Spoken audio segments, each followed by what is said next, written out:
Good evening. Welcome to the March 15th meeting of the Bicycle Pedestrian Advisory Commission for the City of Raleigh. My name is Dwight Otwell. I'm the chair. Eric Lamb is our Transportation Planning Director, and he will be hosting the meeting. And first off, I think I would like to introduce we have 3 new members today. So if you could please, we're going to go around in the circle and introduce ourselves. For the new folks, if you'll just take a second and give a little bit more of an introduction to yourself, and then we'll move on to the next item on the agenda. Started with myself, and I think I knocked Eric off the list. Can we hit Barbara Godwin next? You're on my list.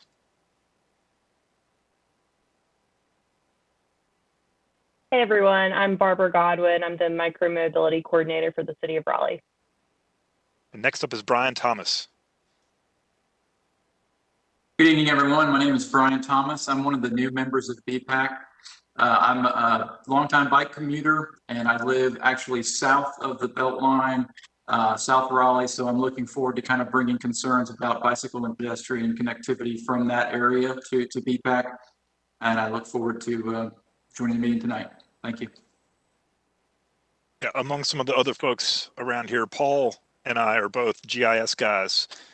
So we map all the people on the commission, and we so we noticed that your addition actually increases our geographic diversity. So that was noted. Thanks. Next up is Vice Chair Allie. Hey everybody, I'm Elizabeth Alley. I'm Vice Chair and Chair of the Planning Commission, or the Planning Committee, not the Planning Commission, the Planning Committee for BPAC.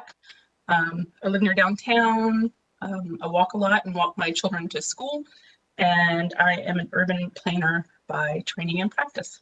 Nice to see you. Thank you. Next up, I have Joe Caruso.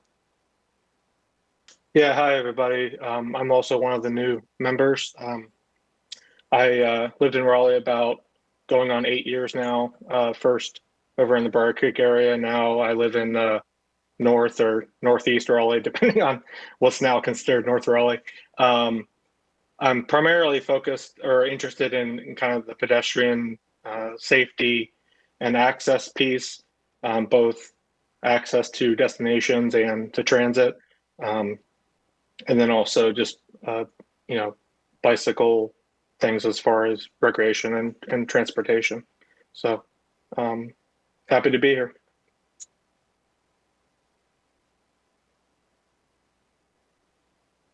Next up on my list, I have Kari Barsness. Hi, my name is Kari Barsness, and I am no longer the newest member of the commission. So welcome to the new committee members. I can't use that excuse anymore. I, like Joe, actually was very interested in becoming a member of BPAC because of pedestrian safety issues. I am not an avid biker as much as I do like to walk around, going places for transportation and whatnot. And I live right near Cameron Village, so a somewhat to very walkable part of the city. Thank you. Next up, we have Kelly Woodall. Hey, I'm Kelly. I've been downtown Raleigh. I am really concerned about the state of curb cuts. That's why I'm here. And I will note that Ms. Woodall just re-upped her term. So you just finished your first term and you're with us for another one. Yeah, thank you. Next up, we have Liz Hester. Had great luck with the unmute button today for work too. I'm Liz Hester. I am a marketing and communications professional by trade.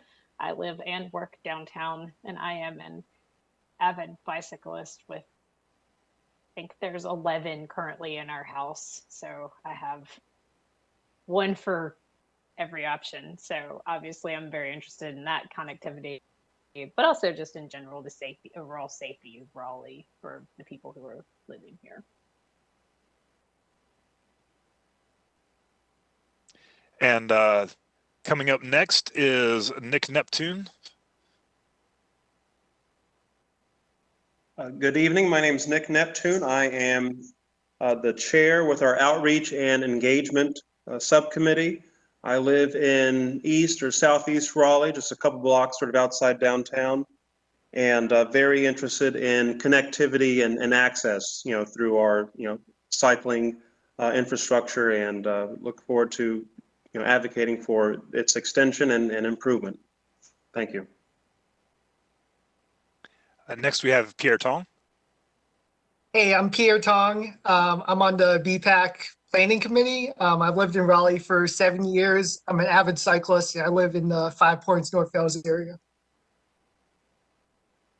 And Susan Hatchell.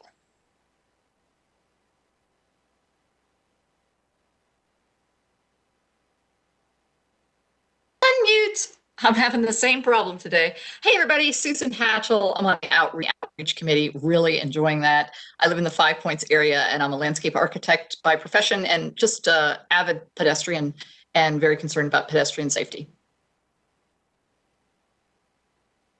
And last on my list is Paul Black. Hey, everybody. I think most of you have probably met me in the subcommittees already. I'm the Bicycle and Pedestrian Program Manager for the City of Raleigh.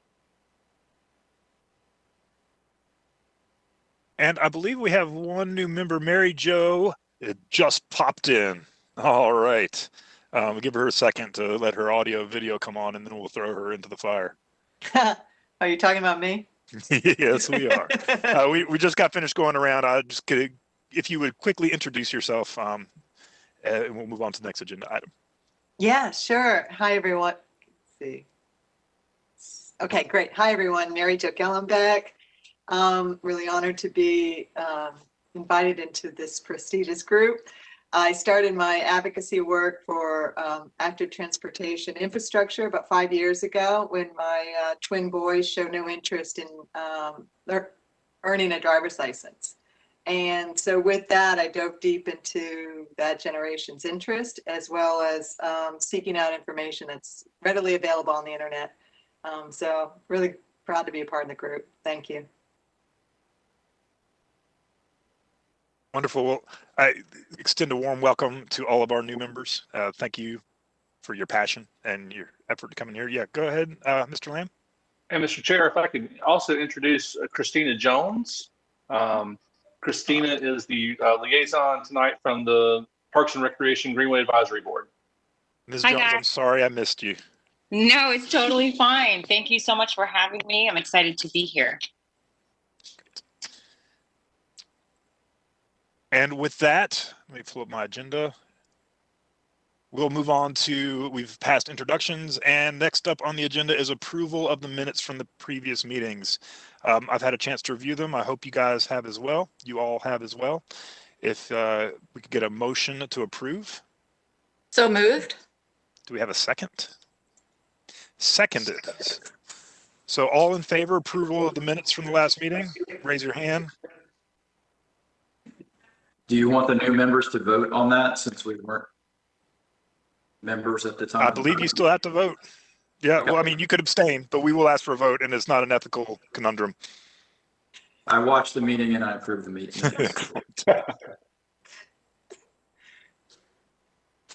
And I think we're voting by hands these days, so we will raise our hands until the meeting moderator lets us know he's got the count. All right, we're good. Thank you. That passes unanimously. And next up on the agenda, we come to public comments. And I believe I was informed that there might be one or two folks waiting to speak today. Yes, sir. First up, make sure I have this right. I have Amanda Johnson. Go ahead, Amanda. Can you hear me? Yes. All right. Thanks for having me. So I'm Amanda Johnson. I live at 2270 The Circle in 5 Points. And I'm going to go ahead and give the blanket quarantine comment that I do have a 2-year-old and a dog in my presence in case they lose their cool.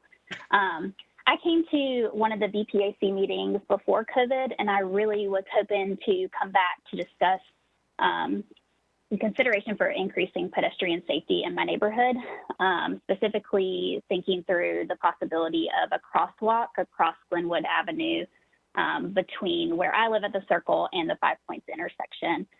There's no crosswalk to access the bus stops or just kind of the other areas of the neighborhood, except for the intersection at 5 Points. Otherwise, all the way up at St. Mary's on Glenwood. And so, you know, concern is just the safety of people. There's a lot of traffic on Glenwood, speeding drivers. And so just the lack of the crosswalk, I feel like with the increase in foot traffic and people really just enjoying the neighborhood, I do worry about safety there. So I know Glenwood's a very busy street.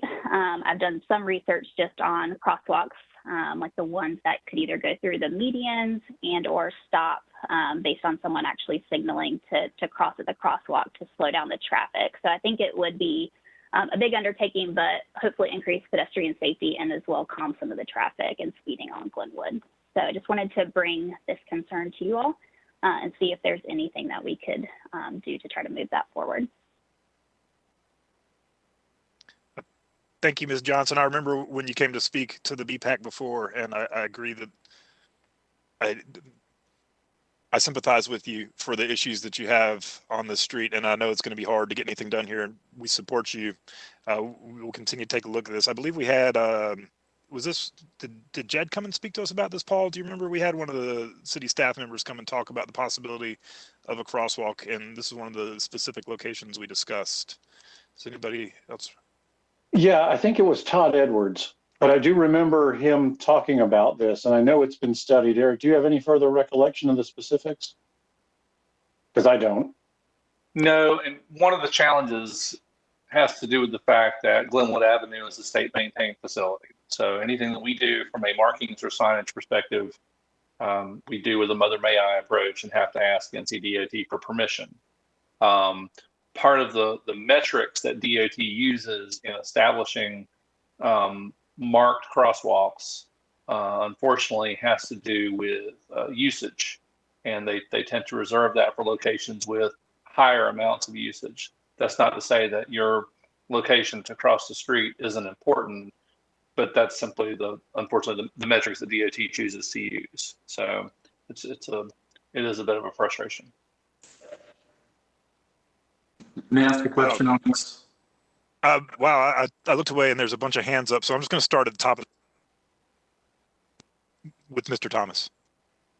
Thank you. Is there a process that people can pursue to determine whether or not certain location, this location on Glenwood Avenue, might warrant some sort of crosswalk treatment, if not just paint, maybe even something larger, something safer to make cars more aware that people are using that crosswalk or that area to cross the street? Is there a city process that we can then provide data to the state on? So DOT utilizes warrants for crosswalks that are based on a variety of factors. Now, I'll apologize because this is not my specific realm. I can't quote the warrants off the top of my head. Some of the warrants have to do with crash histories. Some of them have to do with the volume of pedestrians crossing at a specific location. So there are some metrics that DOT applies for looking at specific locations and whether or not using a painted crosswalk would be appropriate or not.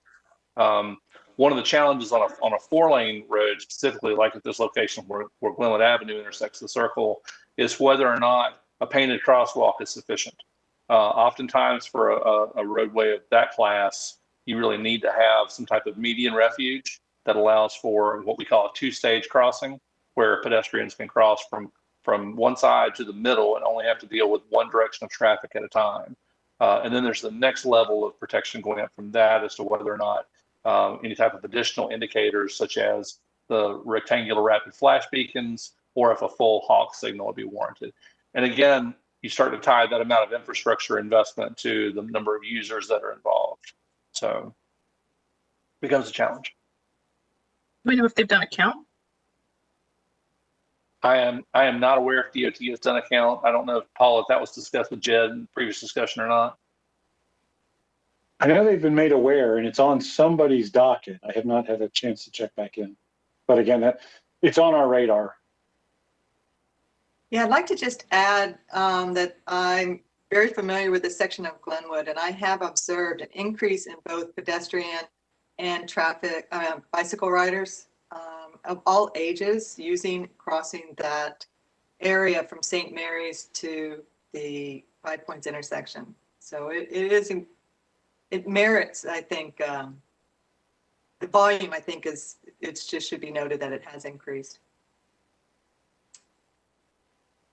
And I think that was it I saw for the folks that wanted to comment. Vice Chair Alley.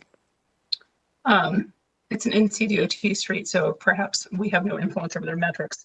But last time this came up, we discussed the proximity to a bus stop on the far side of the street and kind of curiosity over whether or not that would, if this was a city street, whether or not that would have any kind of bearing on, warrants or things like that. But it sounds like there's not been any progress on it from the state side. Curious to keep digging into this topic on city streets, because best I can tell, these citizen petitions have yielded 0 crosswalks, at least in my time on the commission.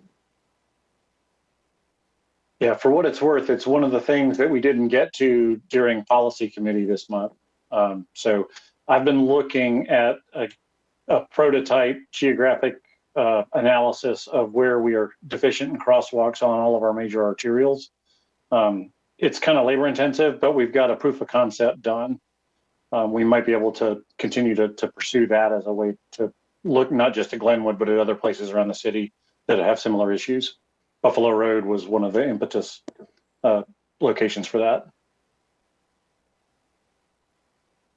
And I will say, Ms. Johnson, we're very sympathetic to the issue and want to push this forward as much as we can. I'd love to see crosswalks everywhere. Somebody wants a crosswalk.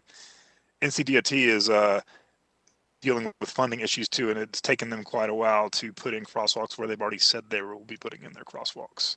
So I'd be happy to see them speed up what they're doing, but I definitely will want to follow up and make sure that if there's anything possible, we can help you with your situation. Ms. Hatchell. Yeah, thank you. I also live on the Circle, and I can verify that what Mary Jo and everyone else has said is true, that the pedestrian traffic is way up and the vehicular speeds are way up as well. My husband has called several times to ask for some police reduction in speeds going on. We haven't really seen anything happen on that yet. But one of the things I would like to bring out to everyone's attention is that a flashing sign was put up to say that cars are parked in the right lane as you're heading into town. And that sign only lasted about 4 days before it was smashed to smithereens.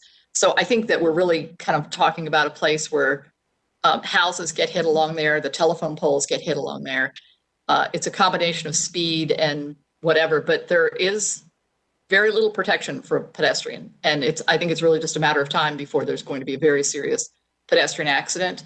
And it's particularly between 5 Points and St. Mary's, as Mary Jo said. And it's what happens is people coming from downtown just absolutely gun it until they get stopped at a light further down. So I appreciate you calling in, Amanda, and I really would love for the commission to take this seriously. There are bus stops there. There are people standing and walking at times. There are cars going by that I can barely walk out there anymore. I know the traffic's going 50 to 60 miles an hour. I have it on my list to follow up on, and we'll see if we can figure out who at NCDOT is looking at this and if there's been any kind of movement. But I'd ask us to go ahead and move on to the next public speaker. So in the interest of getting through our agenda tonight. Thank you, Ms. Johnson. Thank you. That is all I have for speakers this evening, sir. Wonderful. Well, I mean, not wonderful. It's always better to have more, but we can move on.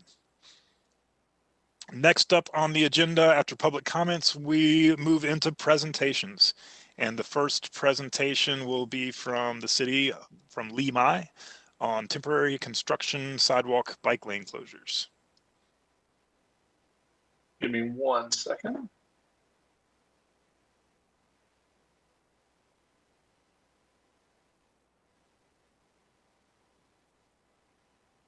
So let me introduce Lee Mai and Ken Dunn.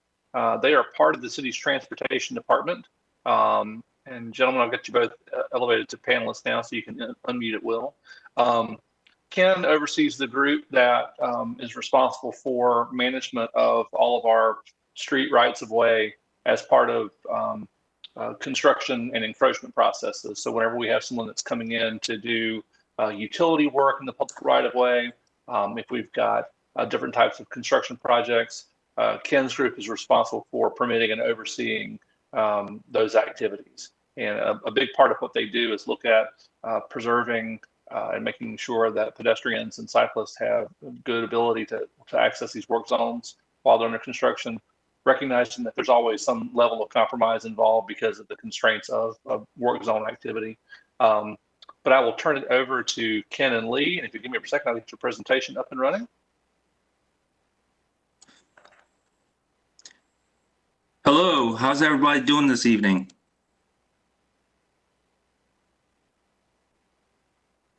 Good. I wanted to thank everybody on this panel for giving me and Ken the opportunity to present this to you guys, because it's a very challenging job to do this. I myself do a lot of walking, a lot of greenway, a lot around the city, downtown Raleigh, and I also like to ride my bike with my kids all the time. So I truly believe in this committee and the purpose of this committee. So I really appreciate you guys giving this opportunity to present to you today.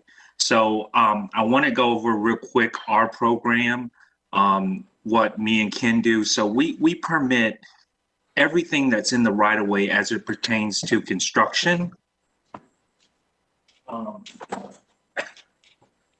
But I wanted to bring up one point, that this is the stuff that I permit is really related to larger projects, the maintenance and kind of business as usual or repair work that can sometimes impede pedestrian and ped facilities. I don't have visibility on that stuff, but planned work as it relates to dry utility, power, gas, telecom, private development, single family home construction within a neighborhood, all those I would have some visibility on. With that being said, we'll go ahead and start. Yeah. So I already went over the overview of our program, and then I wanted to go over the different types of obstructions that I kind of issue and that impact peds and bikes, and then walk you through the criteria that I look at when they submit these kind of plans to me, and then show you guys some examples how I've maintained some of these facilities while doing some of these projects. And then towards the end, kind of wanted to bring these ideas to you guys about how we can be really proactive, work with the industry to give us some long-term goals, and some real quick, things that you might run into the field that we've been working with to try to kind of get rid of these obstructions that should never be permitted and aren't permitted through our program. Go ahead, Eric, next slide. So real quick, these are the type of obstructions that I issue in the right of way. For the sidewalk, we can do a full closure, which means shutting the sidewalk completely off and detouring them across the street with accessible route. There's a auxiliary setup, which is basically providing some kind of access on the same side of the road using an alternative method. That could be, building a new sidewalk, pushing them out into the roadway, into the parking lane, or other methods within the private property. We haven't done too many of those, but there are options there. Partial is pretty simple. It's basically when we keep the sidewalk open, if we have enough room, and still maintain 4 feet minimum access. And then in terms of the bike lane, right now, we really treat it like a lane. So there's really only a full closure or don't close it at all. To the next one, Eric. Can you guys hear me clearly? Okay. So this is kind of my plan approval process. it kind of starts with them laying out the scope of the work, you know, the potential impacts that they are having in the right of way. Then we look at the location. Is it downtown, Hillsborough Street? Those are really important, more important areas to us because they have more pedestrian accessibility and also have more the connectivity between the bike network is more prevalent in those areas. Then we look if it's residential or non-residential area. We also look at the duration. Is it something that's long-term, more than a month, or is it short-term, less than a month? And then obviously the type of closure, full, auxiliary, or partial. To the next one there. So I'll go off and start with the full sidewalk closure and kind of go over some examples that I've done in the past and how I accommodated the pedestrian and the bicyclist. So this is Smoky Hollow Phase 1. If you guys realize, this is at Peace and West Street. So this is a very big development, very high. I think it's, I want to say it's about 10, 12 stories high. I'm not exactly sure, but it's pretty high. And, you know, we were looking at the plans and they had to have the deliveries on West Street. So because they were going vertical and because it was concrete pour in place and steel structure building, it was not safe to keep pedestrians on the same side of West Street as their construction. The dilemma here was that there was no sidewalk across the street. So if you go to the next slide, Eric, this is what the existing condition looked like. There wasn't any sidewalk across the street. So what I made the developer do is pour a new sidewalk. You go to the next slide, Eric.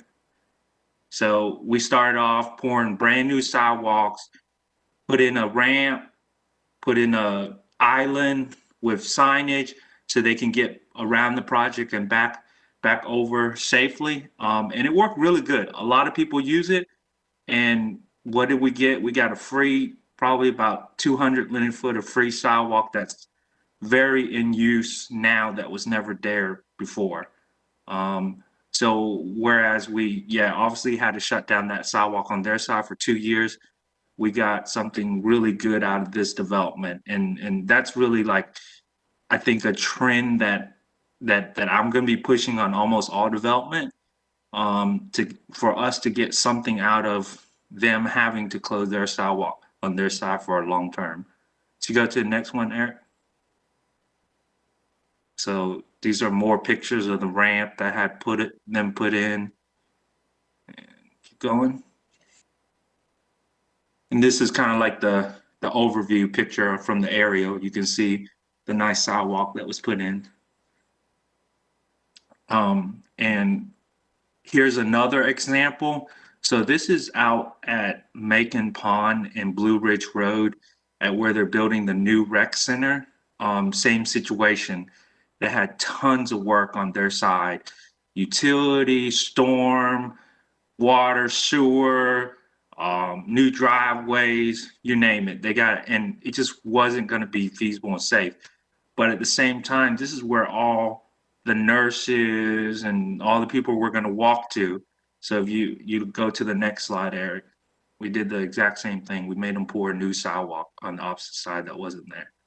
And you go to the next, and this is the other side. This is the existing condition.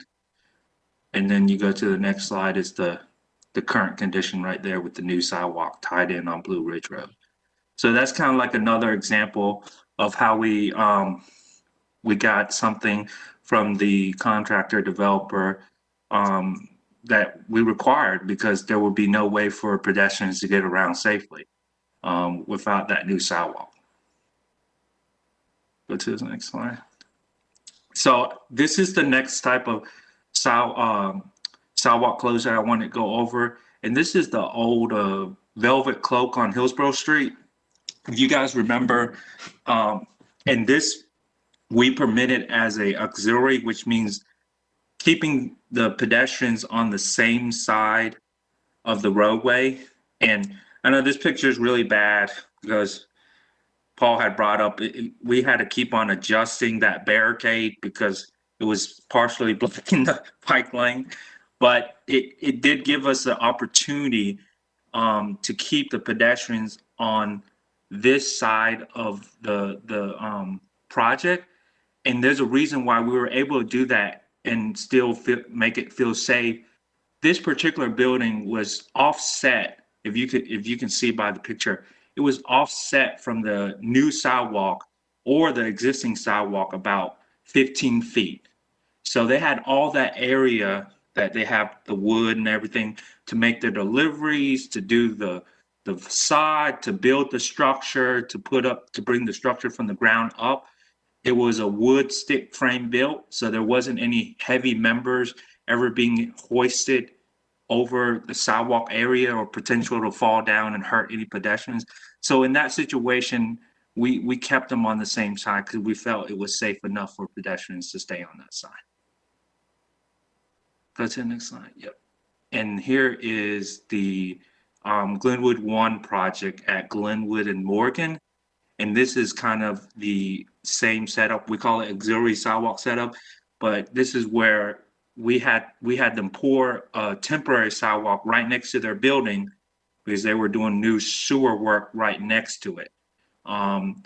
Typically, we would have had them just cross at the designated crosswalk, but across the street, there was already an active construction site and they had the sidewalk closed. So this was the only option that the contractor had to be able to get their work completed and still be in compliance with pedestrian. So, right. The same thing, it's the same setup. Keep going. So here we're gonna go and talk about overhead protection and scaffolding. And some misconceptions that I think a lot of people have with this kind of setup. So typically you would see this and every setup you see on here, with the exception of the first one, the far left top left-hand corner, is in New York City. And the one in the far left-hand corner is downtown Raleigh. If you notice on every setup with this overhead protection, you will always usually see that the building has already been built. So when you go to a very, very urban setting like DC or New York City, they're going to have this set up because they're just doing light work, maintenance on the existing facade. It could be window replacement. It could be a whole sort of whatever it is, but the building has already been built. It's a view, a little, not a lot of times you could build a structure from the ground up that would go all the way to the face of the new sidewalk and have an overhead protection set up in place. That it would be almost impossible. So I just wanted to, because I think that's the misperception a lot of people see, like, why don't we just use overhead protection everywhere? Well, it can only be used in a setting where there's not heavy stuff being hoisted overhead, because this overhead protection is, it can save you from a brick, but it's not going to save a pedestrian from a 2,000 steel member dropping from a crane. It's not designed to stop that. So go to the next slide, Eric. And the metal containers is another example. So I brought up these two examples because these also get a lot of misconception of, like, why can't we use them everywhere? So the setup on the left-hand side is on Hillsborough Street, right by the Target. And the reason why we were able to do that setup there was because we were making all our deliveries on the side street, and all the picks were going to be off of the side street and not on Hillsborough Street, because we obviously only have one lane on Hillsborough, and that would mean a full closure of westbound traffic flow. So that's where we were able to put this container, because all the heavy picks would have been on the side street. There wouldn't been a situation where they would have made a heavy pick off of Hillsborough.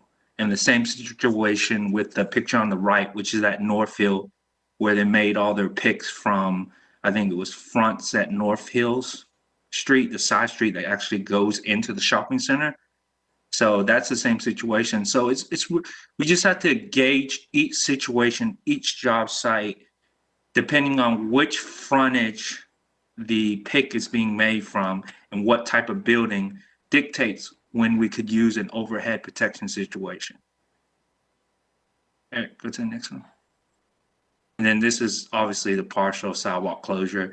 You can't see from this picture, but there's actually a ground guy on the left outside the picture that helps direct pedestrians. This is kind of like a window washing setup in the plaza area downtown. Not very impactful, pretty straightforward. And full disclosure, this is Lee's office. Yes, that's right.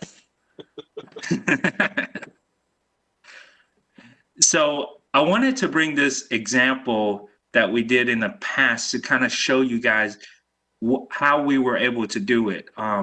So this kind of shows you both situations, one being a full sidewalk closure on Davie Street and one being a auxiliary setup on East Davie. So if you look at the current construction there, it's about 4 or 5 stories high.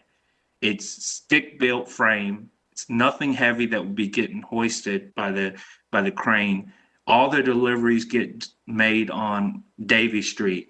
So that's where we were able to provide continued pedestrian activity on Salisbury. So this is just kind of an example to show you guys when we can incorporate the functions and those criteria that we look at. Go to the next one there. And so then I want to move into these kind of, I would call them nuisance, because we don't permit these and they happen all the time. So we definitely don't permit porta potties in our right of way at all. So we don't allow them to be in our sidewalks, in the road, anywhere in our right of way. But we see this happen all the time. And good thing is that we have technology, so these usually get submitted through Twitter, Facebook, Fix.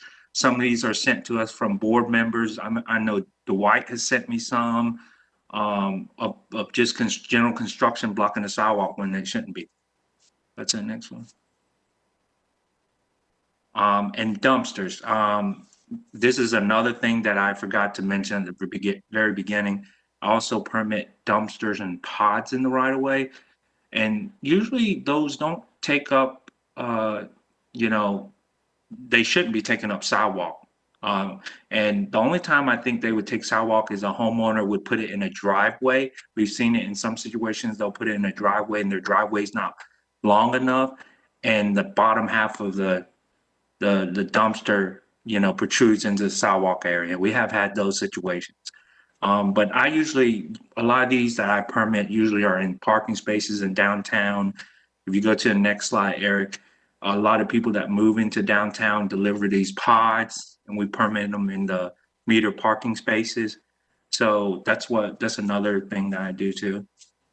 But we try to minimize the impact to pets or bikes with these two. So going into process improvement, this is kind of things that me and Ken have worked with other departments that with things that we've seen that are easily fixable, that are getting permitted by other departments because of standard practices in construction, but that can change. A lot of times construction entrances, they usually cut in a construction entrance all the way to the street, and they usually put in big gravel. Well, we've been able to kind of tag those and say, hey, don't do that. If there's a sidewalk, leave the sidewalk in place and put the stone starting from the back of the sidewalk into the site. Don't tear out the whole sidewalk, and put in your construction entrance, and then now nobody can traverse your construction entrance. Another one is construction fences. They like to take the construction fence and put it all the way to the back of the curb. And that's per their plan. It's actually per their plan. But we've been trying to work with, the stormwater group and stuff to keep that off of the sidewalk. You go to the next one, Eric. Same thing with silt fence. it's been a common practice to always put silk fence all the way to the back of curb because that's the limit disturbance.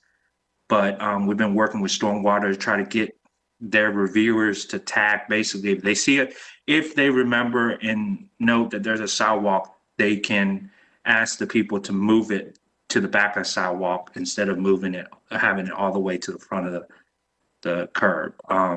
And the picture on the right is actually one that Dwight sent me. That's a big no-no.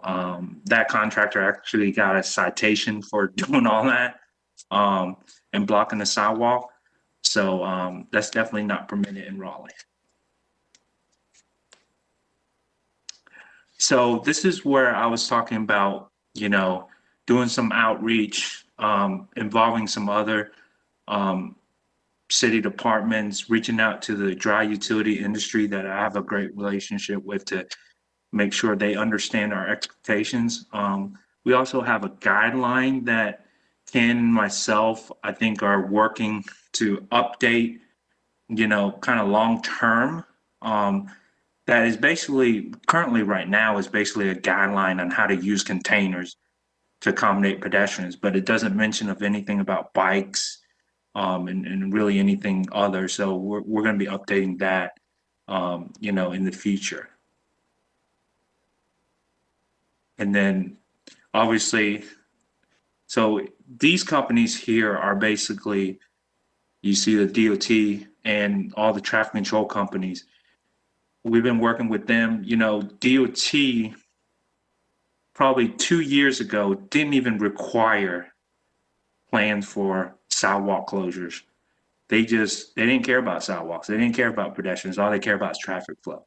So it's been a long time coming. I know they got nailed by the feds. So that's probably why they win it. But now every plan that's submitted to them has some form of sidewalk closure, and all the dry utilities, all the traffic control companies, all the construction, they've been buying sidewalk closure barricades, a lot. So they've been utilizing them. Sometimes they do, sometimes they don't, but at least they know they're required. Before, people would just put up caution tape. So I think we are moving in the right direction with that. Go to the next slide. Okay. And that's it. That's all I have. You guys have any questions, any comments on anything you guys saw? So hey Lee, I wouldn't mind popping in for a minute and just talking just a little bit to the group, if you don't mind, before we hit questions. Yeah. So I've been with the city now for going on 2 years. It'll be 2 years in July.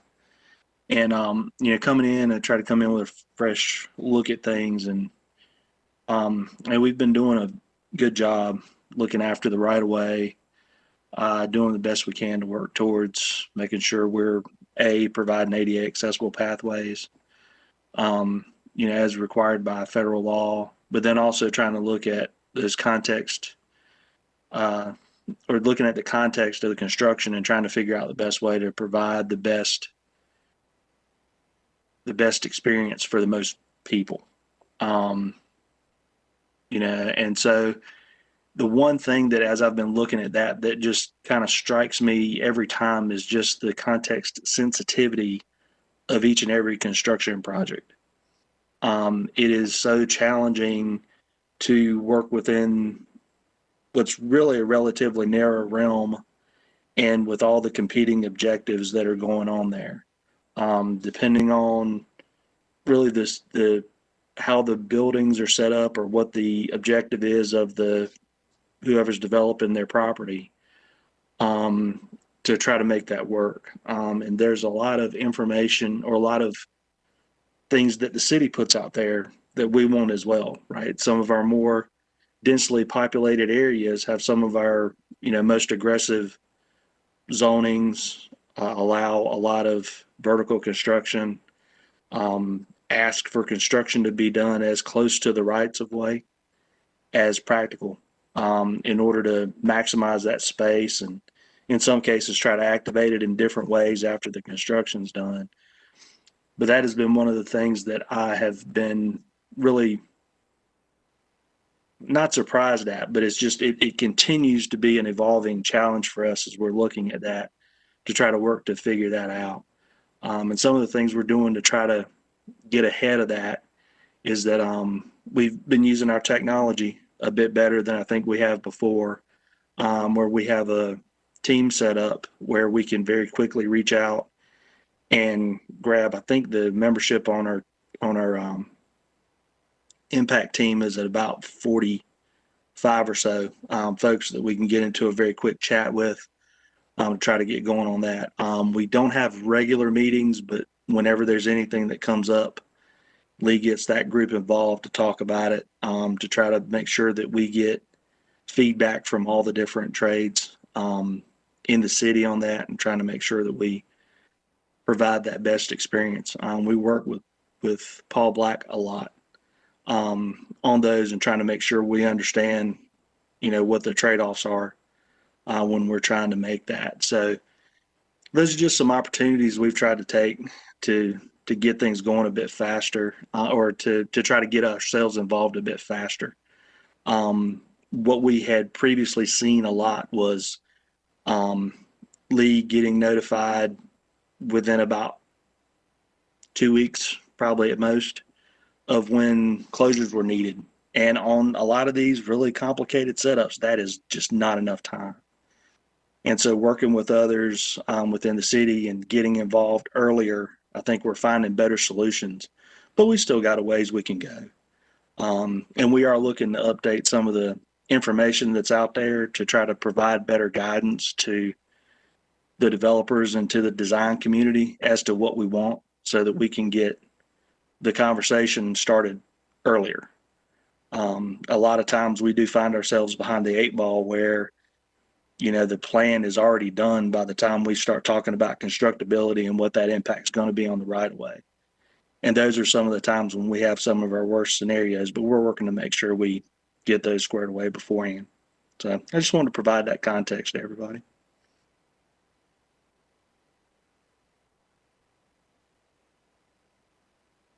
And we'll open it up to questions there if anybody's got any.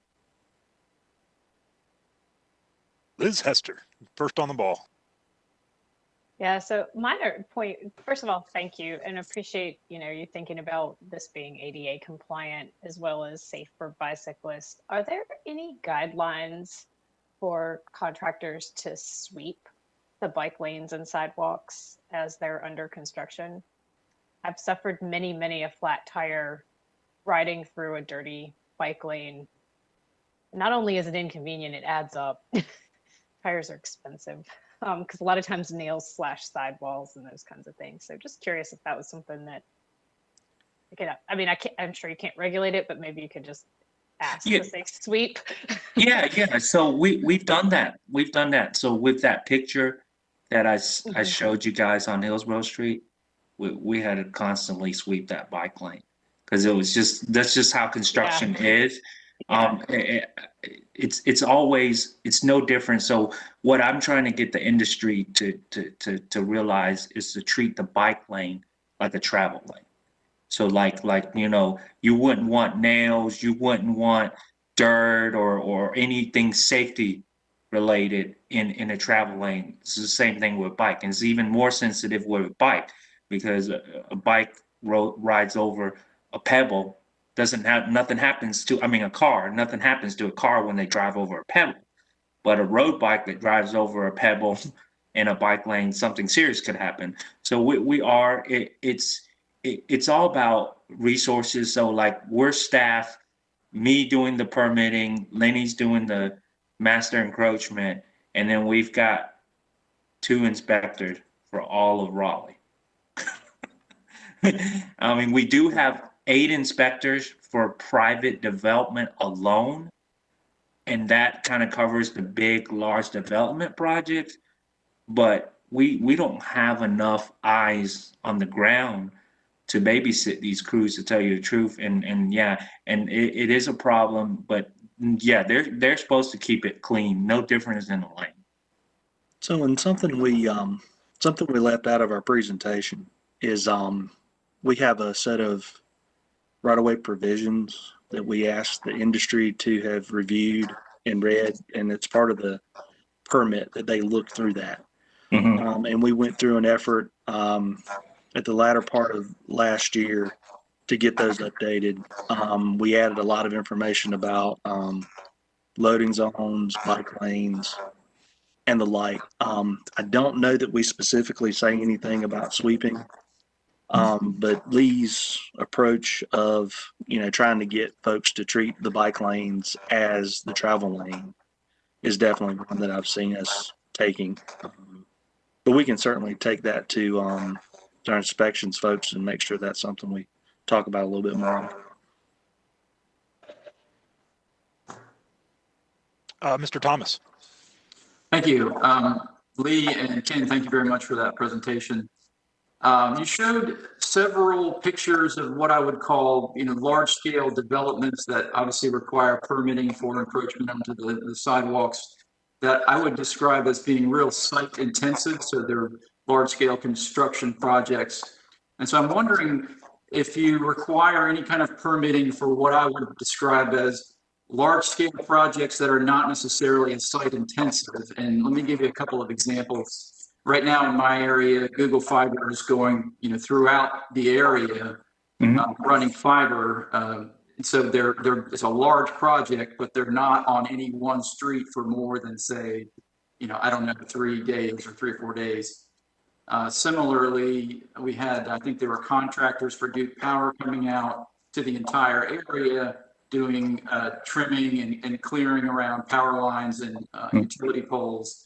Again, a large scale project area wide, but they're not so site intensive. They may be on one road for 2 days and then they're on to the next one. And so do encroachments onto sidewalks and bike lanes of that nature, do they require permits for those type of activities? So it depends. And some of that is, specifically Duke. So we've got agreements with Duke that have been in place for decades. And quite frankly, the agreement that was signed with Duke a long time ago does not require them to get permits through our group. However, we do get permits from Google Fiber and all of those other fiber utility type providers for their work. Now there is a situation that pops up sometimes if they're going out and doing maintenance work on things and it's going to be relatively short term.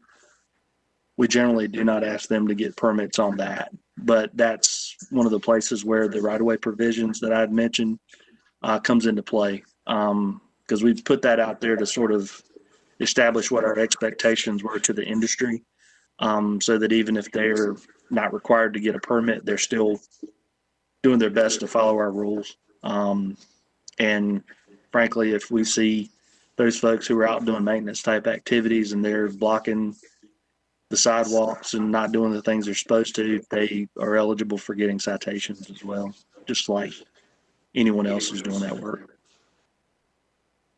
Okay, do we, in the Google Fiber situation in my area, we have a person with a disability who uses a mobility device, and to get from his home to the grocery store, he requires using the sidewalks. And so Google Fiber was out.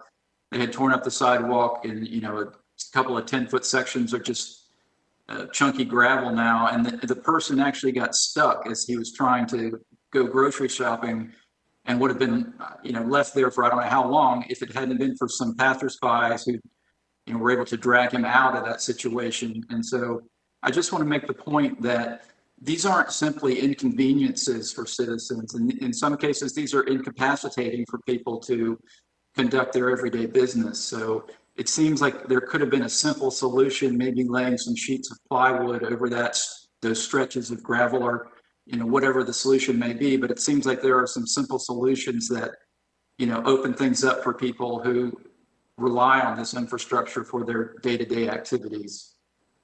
Yeah, they're supposed to get those repaired within just a few days. So if there's something that was sitting out there for a long time, it fell through the cracks somewhere or another. But some of that does play into some of the limited resources we have.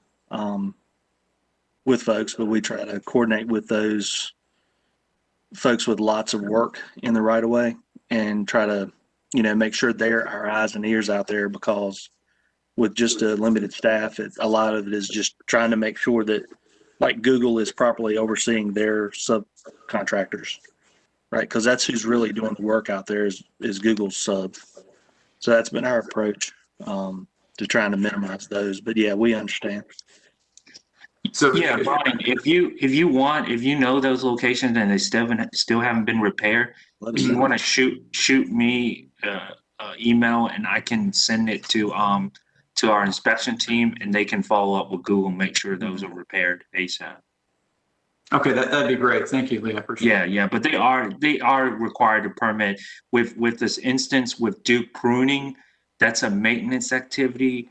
So they're not required to get permits, but I will say a couple years ago, they never knew what a sidewalk closure barricade was. And I made the Beaufort's Tree Company buy hundreds of sidewalk closure barricades and stock every truck with 2 or 4 barricades so they could use them on their setups. It's kind of disappointing though, because there's been multiple occasions where they're sitting behind the back of their truck and not being put out on the sidewalk. But it is something that we've been trying to improve and show, because there are situations where there's just not enough room in that area for them to work in that area and not close the sidewalk. But making sure that they do close it off and have a path across the street, ADA compliant path. That's the most important thing we've been trying to move towards. Yeah, those sidewalk closures I think would go a long way, or the sidewalk closure signs.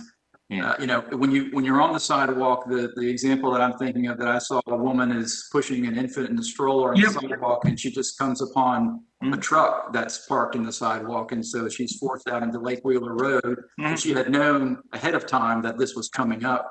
Yeah, she might have been able to take an alternate route or change her plan. So I understand. Vice Chair Alley had her hand up.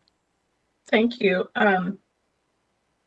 All of this talk about Google Fiber and Duke makes me think about the fact that these large utilities have blanket encroachment agreements with the city of Raleigh. And Lee, I appreciate what seems like a pretty heroic effort to get folks like Bradford Tree to put up signs, but I'm wondering if there might be some policy improvement that could be made.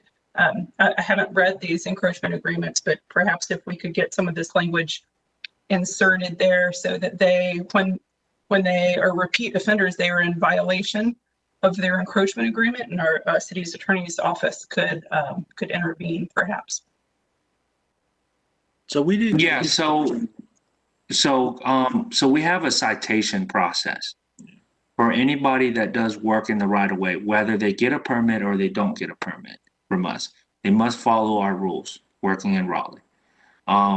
And we have a citation process. We actually got Pike Electric, what was a big violator a year ago. We actually got them up to 5 citations.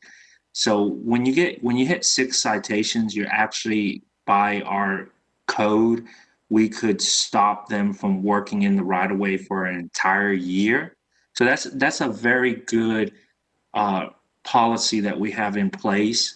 The only downside that I see to that policy is that would the city attorney back city staff up to stop a big corporation like Duke, AT&T, Google from working in the city for an entire year?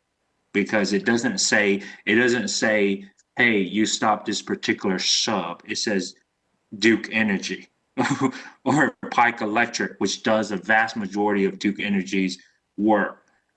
Could we do that? Me personally, I don't think the attorneys would back us up on that. And I know they wouldn't, because it's happened before.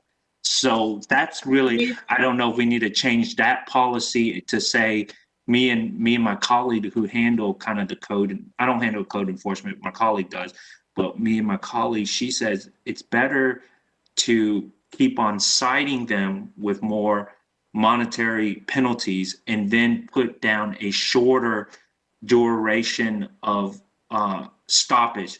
So just tell them to say that, hey, after your 6th citation, you're going to be stopped from working in the right of way for a month until you come back to us with a new game plan on how you're going to correct these issues moving forward, is more realistic than saying you can't work in Raleigh for an entire year.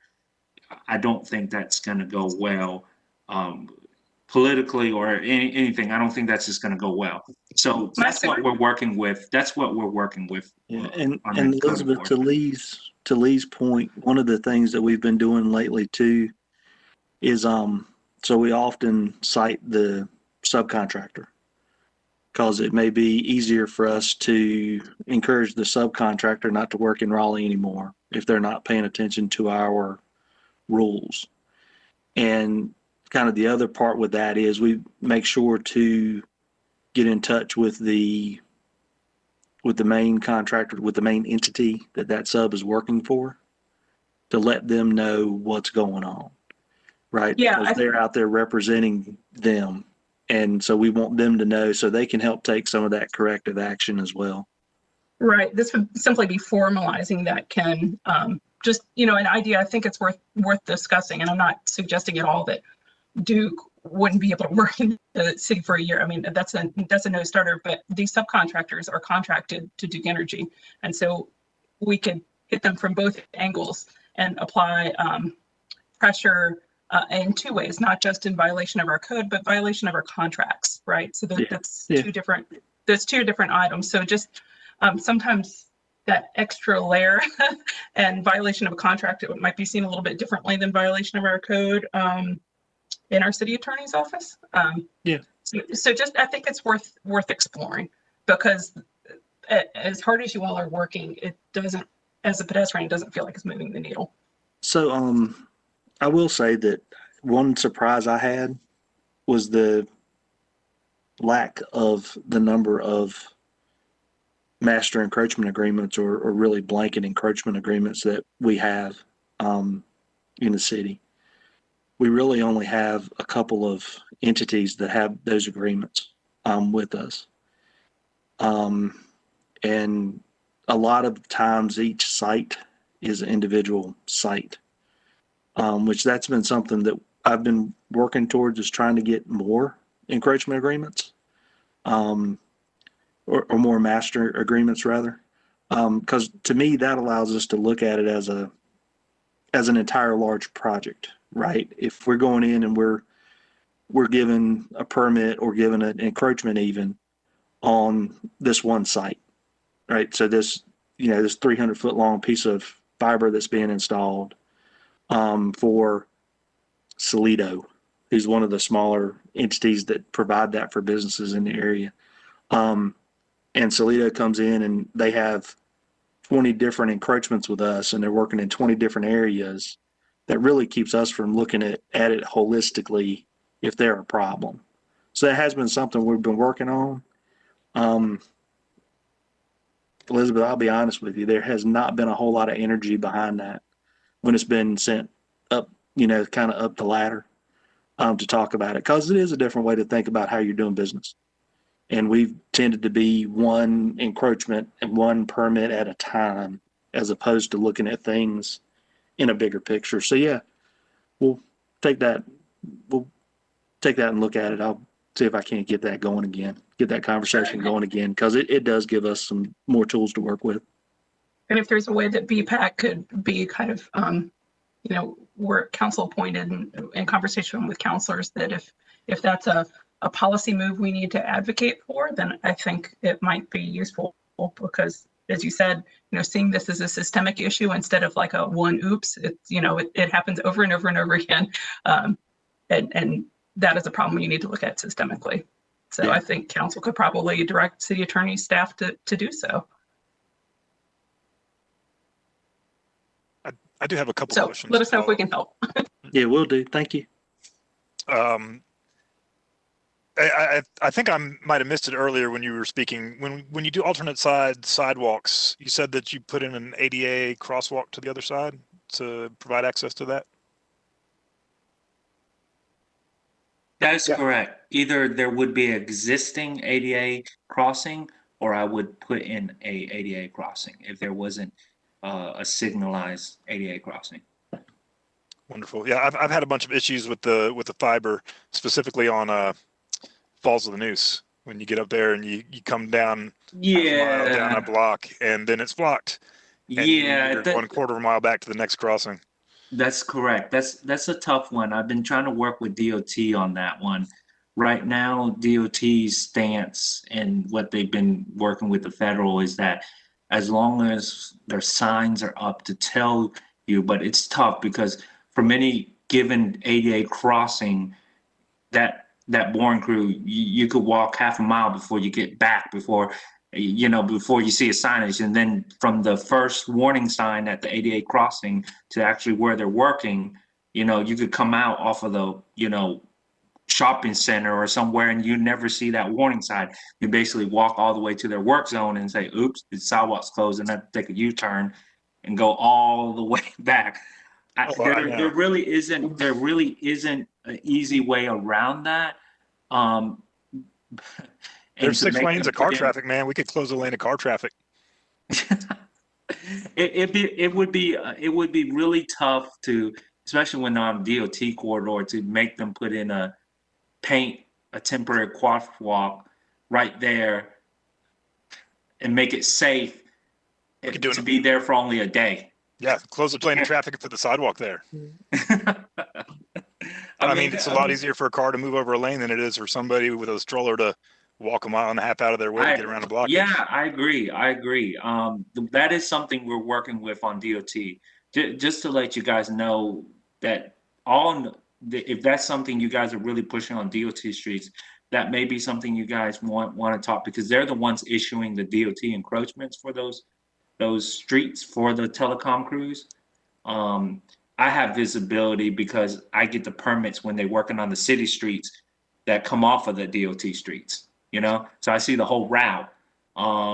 But when I'm looking at it, are you showing me where you're crossing at the designated crossing? The same thing that DOT's saying. I'm not seeing for them to put it, we can close the lane, but to do it ADA compliant would mean they would have to put in an ADA ramp, they would have to put water field barricades in, and then all that work, they would spend half a day to install all that, even more than half a day to install all that, fill it up with water to make it safe for pedestrians to go into the roadway. I mean, they're going into the roadway as it is, so. Yeah, well, I get that. Yeah, I know. That's a really tough one, Dwight. I would say that would require more conversation with DOT and well, let's leave DOT out of it. I shouldn't have brought a DOT example. Joe, I got you up next. Do we do that for city streets? Would we ever close an automobile traffic lane to preserve pedestrian access like downtown? So I do parking all the time. Because parking is very easy, and most of my setups are very long term, downtown, where it kind of makes sense. The telecom crews are kind of moving mobily along a linear route, so it's tough. That is a very tough thing. I would say in downtown, yes, I could close a lane, I could close parking. And not specifically for telecoms. I mean, for any kind of closure. And I wouldn't expect you guys to go to major expense for a 2-day closure. But I could see some spots where I'd think it must be much easier for traffic to go a block to the east or the west, car traffic, than it would be to make. Yeah. I think that in most situations, given that it's safe, I'll give a good example, like 107 Hargett Street. I put them out into the parking lane for I don't know, it had to have been 6 or 8 months, because they were building the building from the backside of the building. And all those criteria that we look at for the overall scope of the project, the duration, the safety issue of what's going to be overhead, potentially, and all those issues determine the solution that we go with is the best for pedestrian. And you know, just like 107 Hargett, it's a very short block. It's nothing non-ADA compliant to have them close that whole block and to cross them across the road on the other side, because it wouldn't be a long detour at all. But there's no reason to do that if we could keep them on the same side safely. Yeah. So. And that's one of the I think that's one of the interesting things about Raleigh, and particularly downtown, is most, and Eric, correct me if I'm wrong, but most of the multi-lane streets that you see come through the downtown area and our more dense areas are going to be DOT maintained, and we'd have to go to DOT to work to get that from them. So often some of that gets pushed over to the side street because DOT just won't allow some of those closures.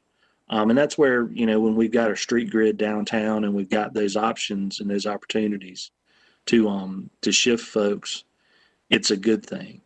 But Dwight, like you were talking about, when you're further out in an area that previously would feel very rural, but now it's, you know, it's getting more dense, but it's still not as dense as downtown, but you just don't have that street grid there.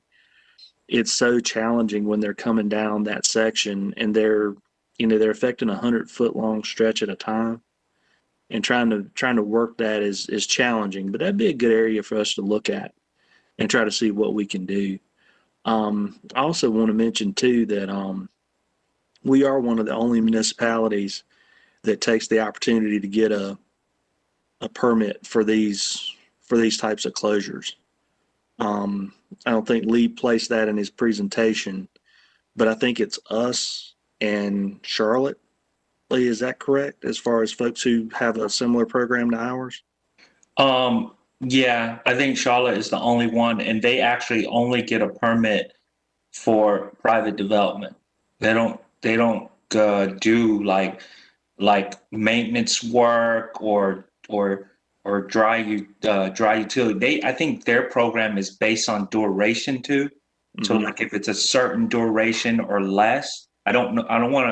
I remember talking to the lady at Charlotte where it was like, if it was like, I want to say if it was like a week or less, like it didn't matter to them. You just go out there and do the work, close the sidewalk, or do whatever you got to do to keep it ADA, and don't need to pull any permits. For me, anytime you close a sidewalk or a lane or a street or a bike lane, you would need to get a permit from me, with the exception of maintenance work and repair work associated with dry utility.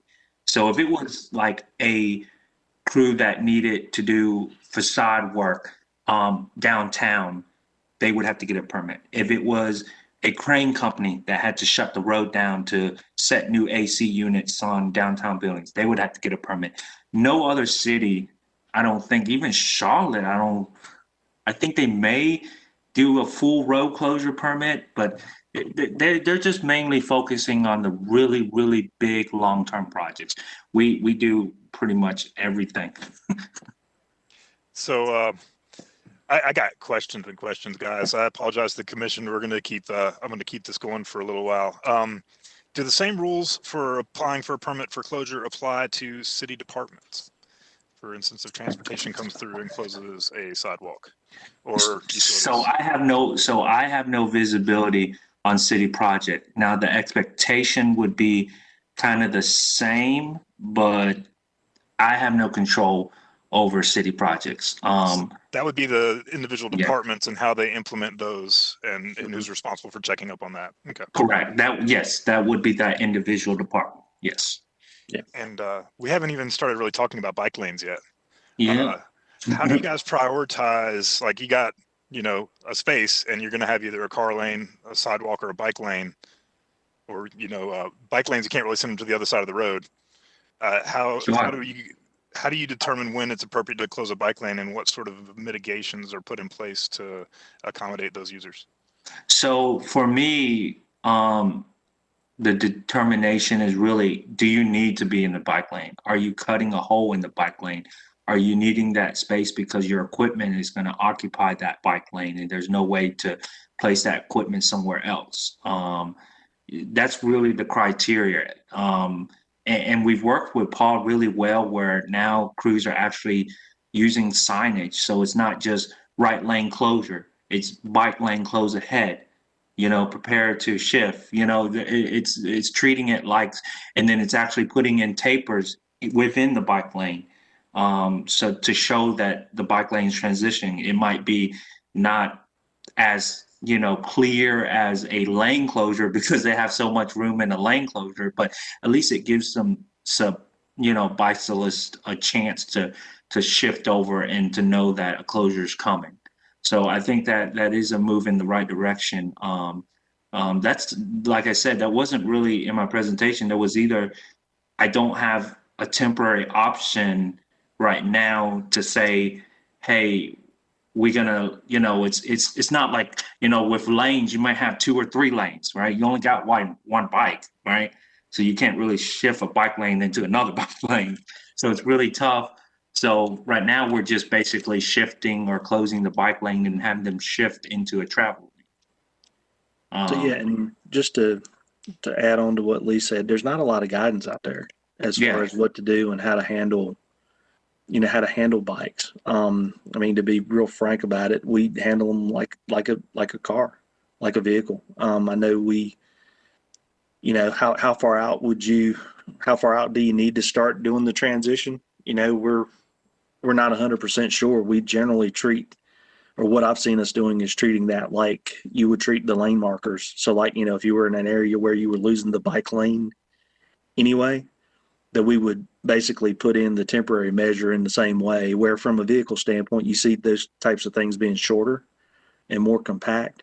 So we've been sort of following that guidance. But as I've looked around, there's a lot of talk about the need for it, but not a whole lot of effort going towards saying, hey, here's the proper way to handle bike lanes merging into vehicular traffic other than just that standard situation.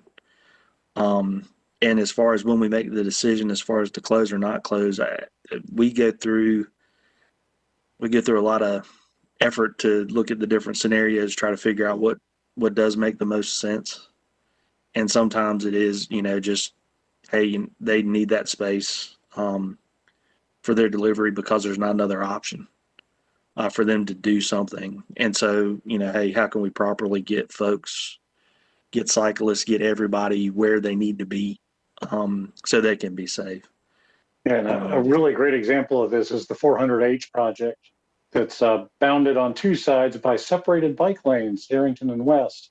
Mm-hmm. There's an existing bike lane on Hillsborough Street, and Edenton Street is an NCDOT road. Somebody's got to give because they're surrounded in terms of like, where are they going to get deliveries? How are we going to handle that? Mm-hmm. We haven't figured it all out yet.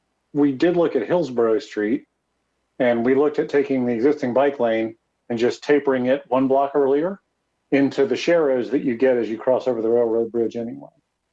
And the design speed I've asked the markings folks to use for bikes is 15 miles an hour. So whatever the taper would be for 15 miles an hour is what we're using as our standard. Well, thank you. I will put this on you guys' plate. Tomorrow, the council will be looking at UDO street section updates. So we'll include standard separated bicycle facilities. And we will be working with the transportation department and the city council to codify those. Because right now, nobody knows who's going to do maintenance and nobody knows who's got authority. But when those do start coming online, I think that it's not really going to be acceptable to just have those dump into the auto travel lane. The whole point of them is that people that will be using them are not comfortable in the auto travel lane. So that's going to be a whole nother fun headache for you guys to start dealing with coming up here soon. So. Yeah, and 400H was originally supposed to be underway a year ago. So we went ahead and put in the separated facility. This will be our first closure potentially of a separated facility, and we're going to be learning on the fly how to handle that. We don't have a standard there because we've never had to do it before. So we're here to help. We'd love to talk to you guys and hear your feedback too about what you think might be a workable solution, and we can work with council and put it on our work plans and hopefully come up with something, because I think that it's complicated now, and we're going to throw separated bicycle lanes in there, and I'm going to be doing everything I can to push to have them be officially transportation travel lanes that the city is responsible for cleaning and policing. So yes, Mary Jo.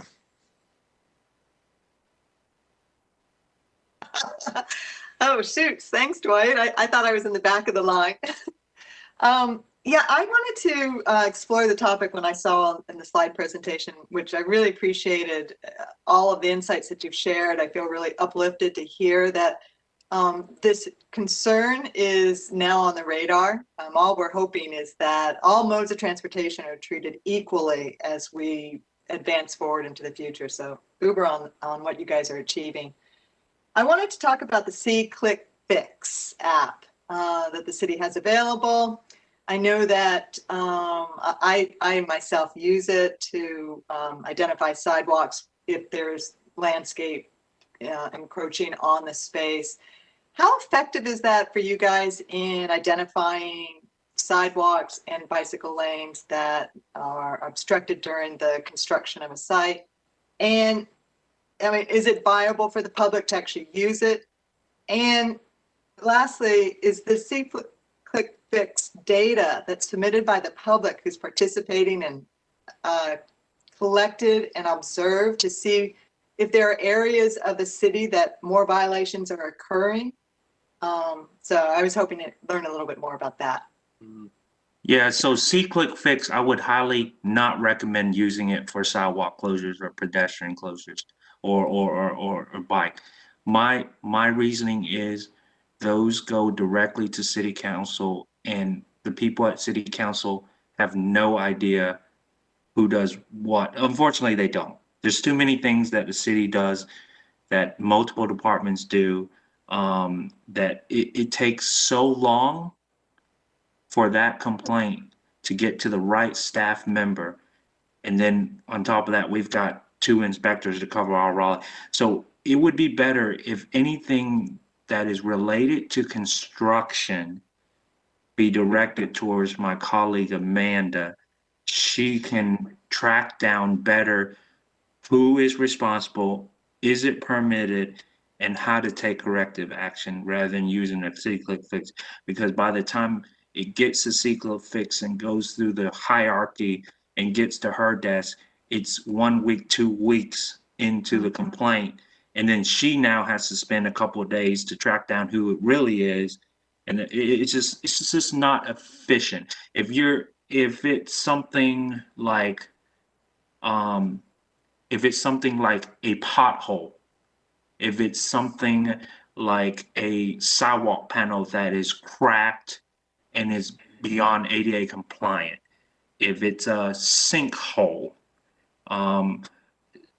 general stuff like that that would initiate a city department to do repair work, I think is great for See Click Fix.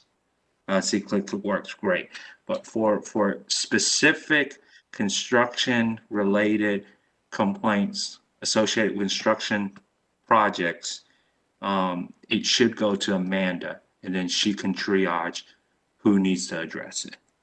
Yeah, so, and if you can't remember that, if you're going to say, if you can't remember that, Twitter and tag at Raleigh Transpo, Rob, our communications guy, will get it, and it'll be in my email within minutes. And I know who to get it to. Yeah, that way too. That way it works too. Yeah, that's a good point, Paul. And just to correct something Lee said, he said it goes to city council, it goes to city manager's office. And sometimes that ends up having it being bounced around a little bit. So I just wanted to make sure that was clear. Yeah, I'm sorry about that. No, it's all right. I knew what you meant when you said it, but I wanted to make sure everybody else did too. Yeah, cool. I appreciate that. Is it viable for you guys to engage the public to assist when the violations are occurring? I mean, they're, boots on the ground. The city is really important to them. You guys have limited staff and resources.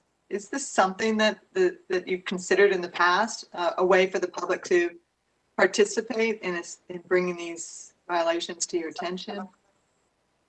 So that's where we find most of them. I mean, to be frank, most of the things that have gone sort of somehow slipped through our cracks is from just people letting us know.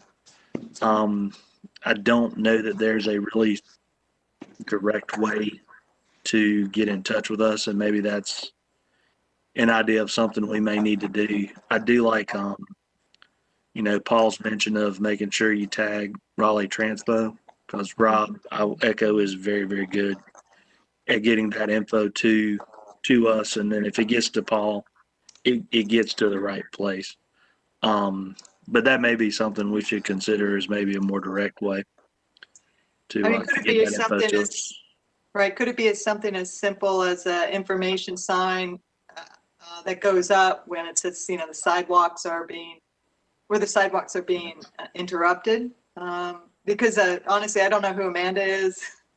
Yeah. And I know about Raleigh Transpo, but that's because I'm highly engaged. I'm thinking about the people who are frustrated because they don't feel like they can be a part of it.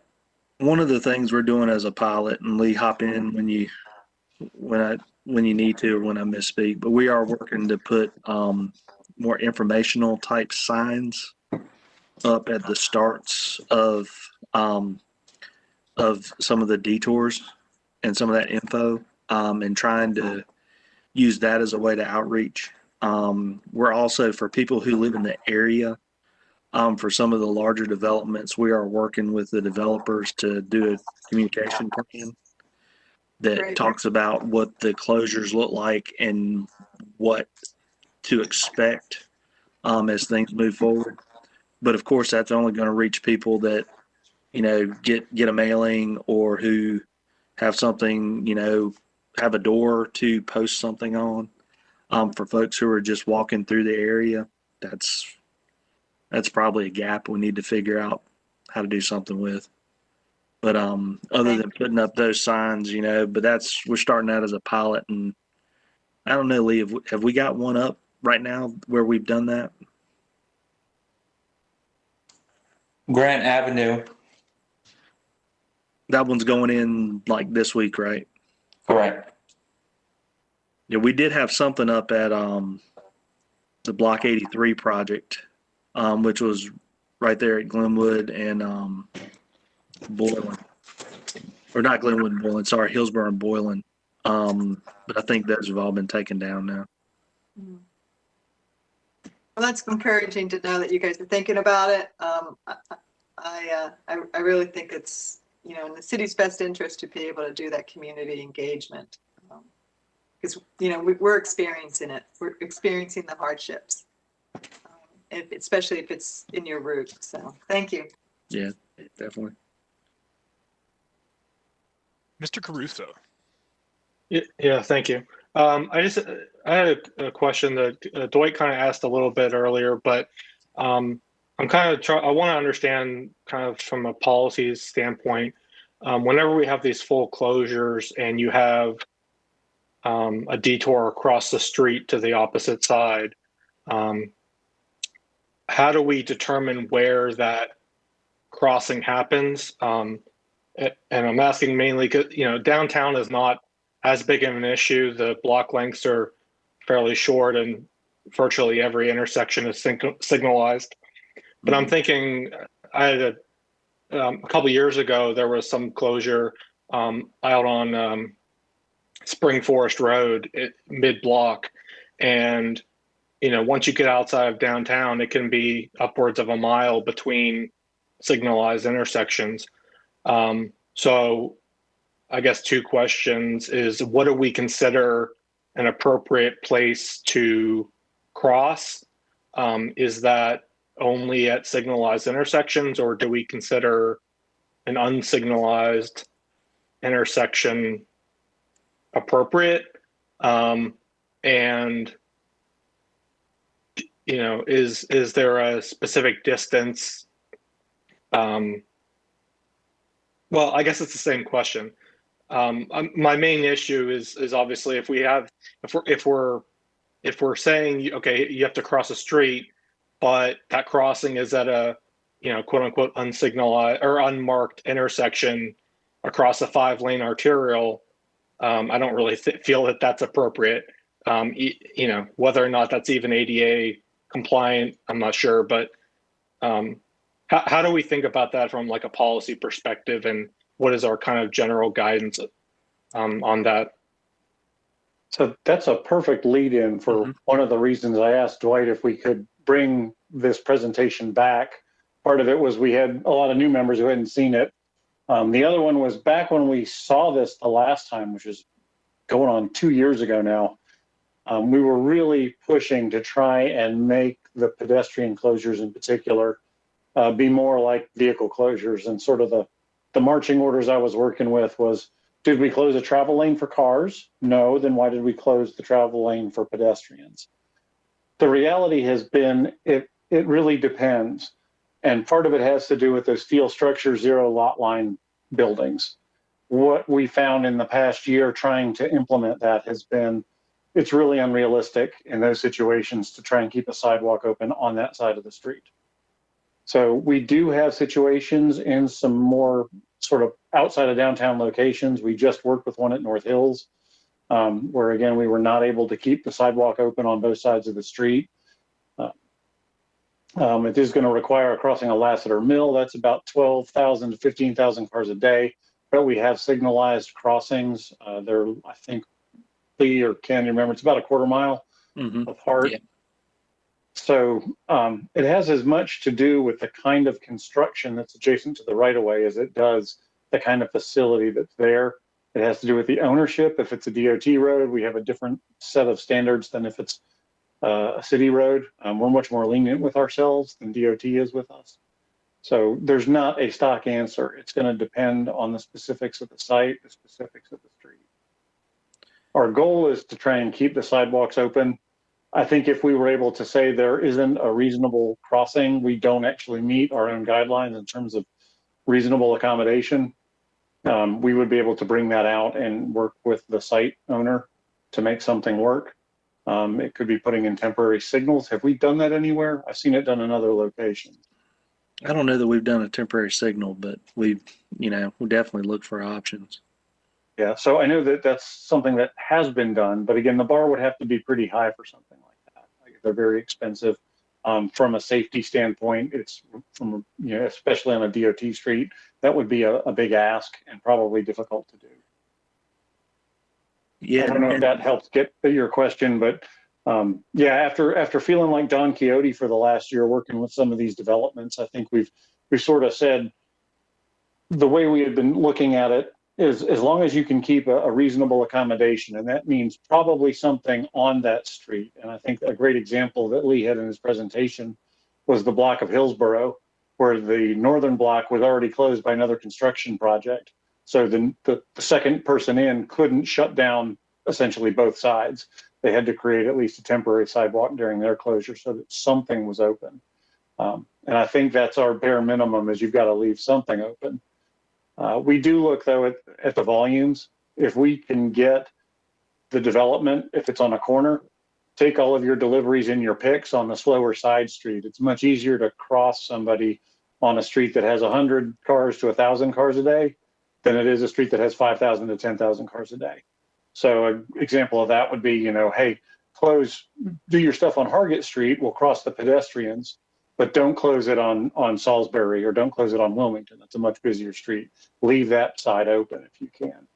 So we're always trying to sort of pick the least harmful option, but we can't do 100% open. It just doesn't work from a safety standpoint, especially with the steel structure buildings.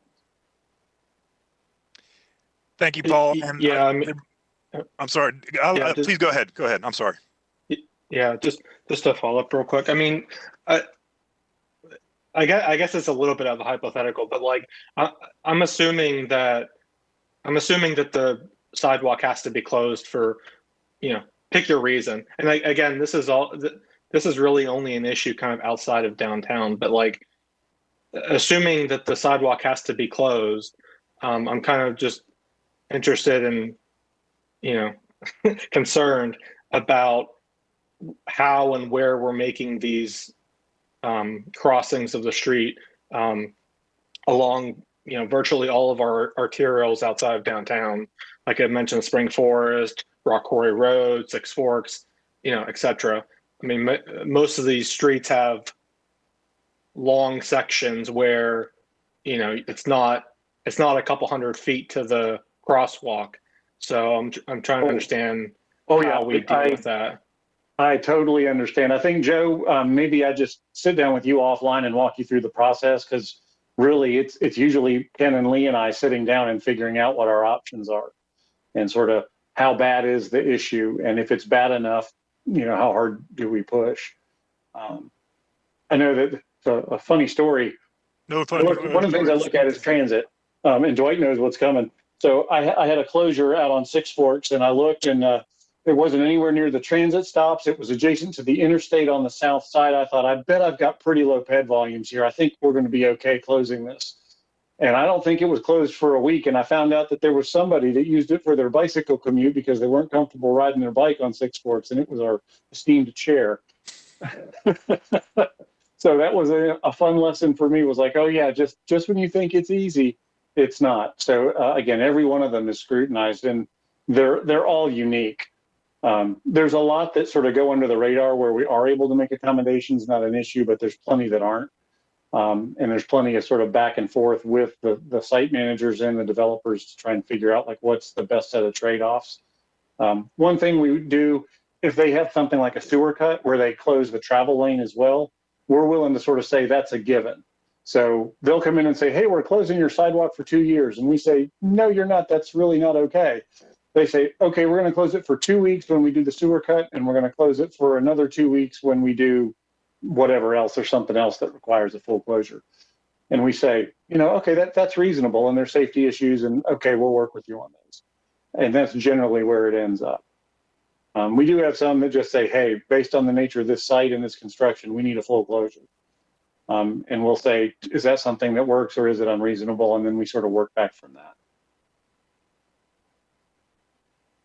Hey, well, I could keep going on this one, and I bet you there's more questions because I have some myself, but we've asked more than enough of you guys. I really appreciate you taking the time to go into these detailed answers. And perhaps we might follow up with some written questions. And I think that one of our committees might still be taking a look at this into the future. But I'd like to go ahead and wrap this section up. And thank you very much for your time. I really appreciate it. Yeah, thank y'all for the opportunity to talk with y'all, and look forward to the continued discussion. Thank you again. And thank you, guys. 95% of your work, 99% of your work, nobody ever sees because it's just fine. And then these complicated ones are all you get to talk about. So maybe I'll give you a little sympathy. All right, see if I can find my agenda. Let's see a show of hands. Who wants a 5-minute break real quick? I think that's more than half that I'm seeing. So let's go. Let's knock it off for a 5-minute break at 7:43. Let's do our best to be back here at 7:48, please. Just stretch real quick.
And Perry, if you can give your name and your address, and feel free to talk. Hi, can you hear me okay? Yes. Yes. My name is Perry Gagney. I live at 300 West Hargett Street, Unit 506. Actually, I had a question. I was kind of frustrated when I heard during with the guys from the right-of-way department that, and it kind of confirmed a suspicion that I had about C-click fix. It seems to me that if I file an issue on C-click fix under, like, the way I think it should work is I should be able to file an issue under C-click fix and possibly under the category of, construction, blocking the sidewalk, or construction, construction blocking something under like a thing. And Amanda, I don't know who Amanda is, but Amanda should be able to get an alert for that. Like, I don't know why the right-of-way people aren't linked into C-click fix. It seems weird, but if I don't know who's like triaging things and why. But if the city's going to have something like C-click fix set up, it seems like multiple departments in the city should be able to have access to that information and have accounts and be able to. I mean, I work in IT. We have similar tracking apps, and if I wanted to for my department, I could go in and say, okay, yeah, let me view these kinds of alerts and send me an email and this, that, and the other thing. Because I mean, I can file stuff on Twitter all day long. I'm sure if anybody follows me here on Twitter, like, they know how good I am at that. But Twitter doesn't really have a good way of letting you like share the information about location unless you want to share your location data with Twitter, which I don't really feel comfortable with. All sorts of stuff. So the fact that like there's a technology problem here, and if we're gonna have C-click fix, we might as well have the right-of-way people linked into it. And if they're not, like, I feel like somebody needs to get on that. But yeah, I have been often frustrated with, like, I just figured that I filed stuff like that before on C-click fix and they just went nowhere. So it answers my question as to why that's the case. Because I mean, I live downtown, and like this right-of-way stuff it happens to me all the time, and it's very frustrating. I thank you for your comment. I share your concerns about C-click fix. I'm not really sure what the status of that program is. I've been informed at one point that the city was looking at abandoning C-click fix for some of those reasons, but it seems to be going strong, and I hadn't heard anything about it in a couple of years. I'll go even further than our folks from the right-of-way department and say, like, even if it's a sidewalk repair or something, like, they don't answer. C-click fix is not going to forward your sidewalk questions. I can't tell how many comments I've had die on that platform there. That seems like less of a C-click fix issue, like the app, and more of a Raleigh managing their C-click fix infrastructure. Like, so it's definitely a contract that we pay for, and the people that actually interface directly one-on-one with the folks, and when you submit and it says City of Raleigh has responded to you, those are C-click fix employees, from what I've been led to believe, before it ever gets to a city employee. I will bring your concerns up directly with the city council. How about that? That's the best I can do right now. Great, thanks a lot. All right, moving on in the agenda.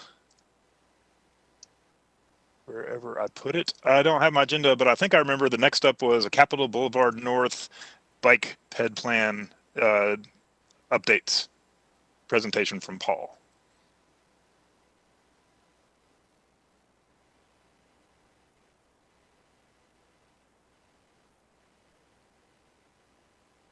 Is that correct?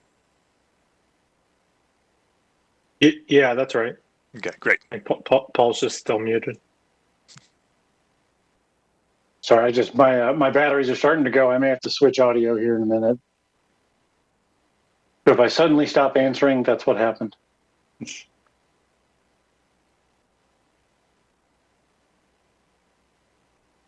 Yep, I believe that next up is the Capitol Boulevard North discussion, and it's from Paul Black. Which is me, so let's hope my battery holds out. Very quickly, it was in your packet. I think after talking with the policy committee, we want to look at this in two different ways. And one is there is a larger question about sort of the overall plan and if BPAC wants to provide some feedback on the overall direction of the plan. What we're looking for tonight is if the plan were to move forward, are we okay with the specific bike recommendations that are in it? The crux of this really boils down to taking the separated facility off of Capitol Boulevard as it's shown in the plan and moving it to what would become future frontage and backage roads to new development that occurs or redevelopment that occurs, and then adding some additional connections across. There's a few that are in the current plan as neighborhood bikeways that have been brought up to bike lane. That would probably require redevelopment. That's Huntley and Ingram. That are both single-family residential with on-street parking. So just from a use standpoint, those have been very tricky to try and take parking for bike lanes. The parking is heavily utilized on the street. But it meant that if they ever were to redevelop for whatever reason, that we would be seeking a higher order facility than a neighborhood bikeway. I don't know how comfortable we are with that or not. They also add the remainder of Huntley all the way down to Capitol. That's a new addition. And then one thing that I wanted to point out was we might want to consider adding something, probably neighborhood bikeway, on Brentwood, west of Capitol. We currently have bike lanes going in with resurfacing this year on the east side. There is a traffic calming project teed up for the west side. And right now we don't show any kind of facility. That's another single-family neighborhood. It'll come through Brentwood, isn't it? Yep. But again, we can let the traffic calming do the lifting on there. If we can bring the traffic speeds down, a neighborhood bikeway would be appropriate potentially. And that's something that isn't on the recommendation right now. So, Paul, This is their second multiple attempts to do traffic calming on that street. They've done four-way stops, speed humps. It's a major cut through, which also means to me that it would be a very convenient bike route.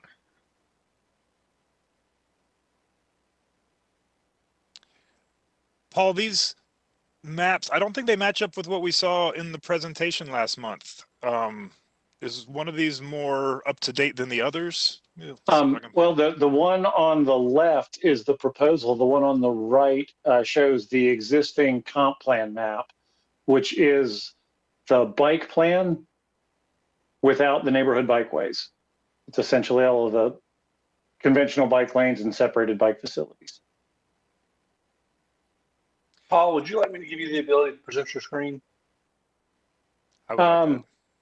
Okay. Find which tab this is under. There we go.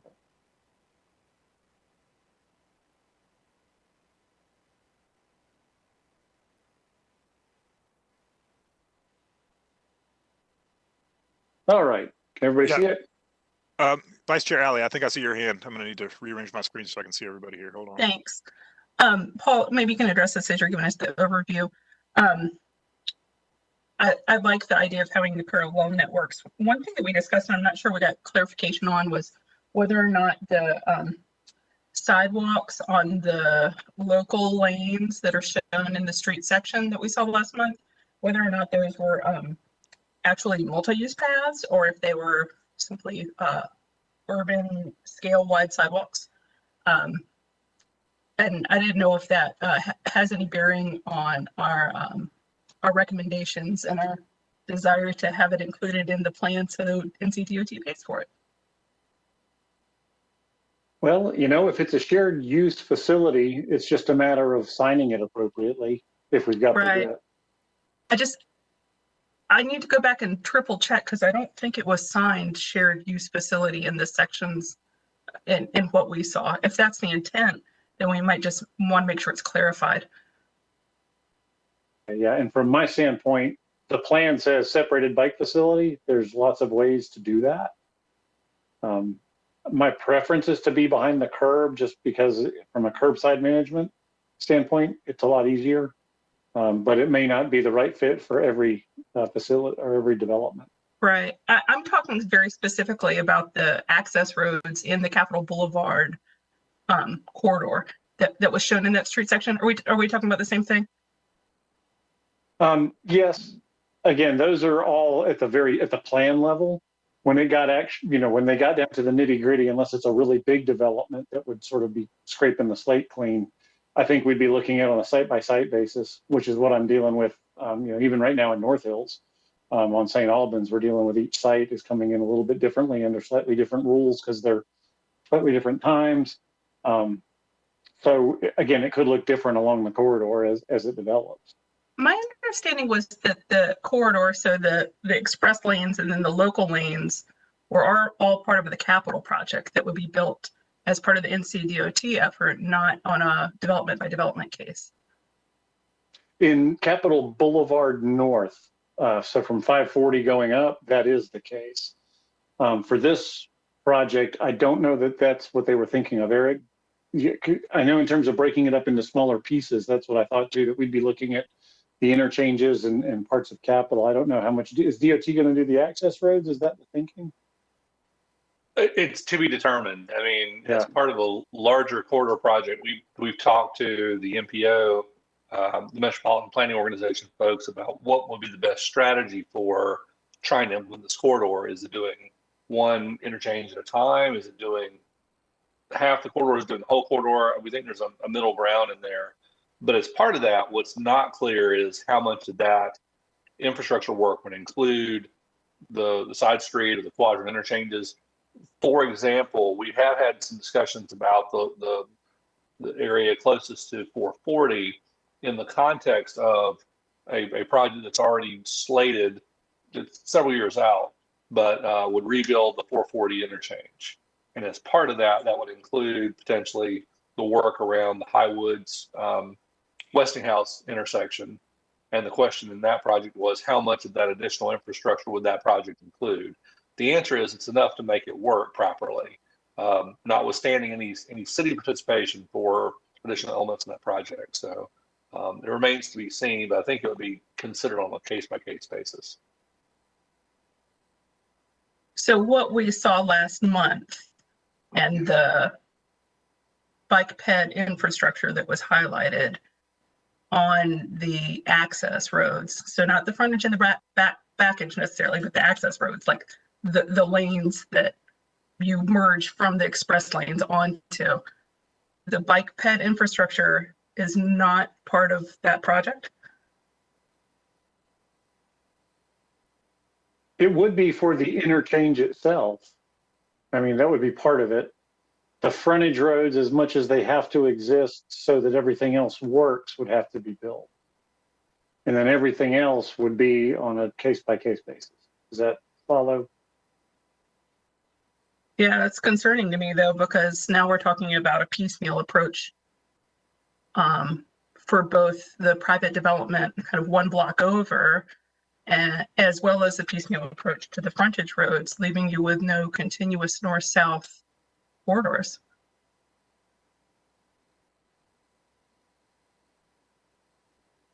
Well, I don't have one today.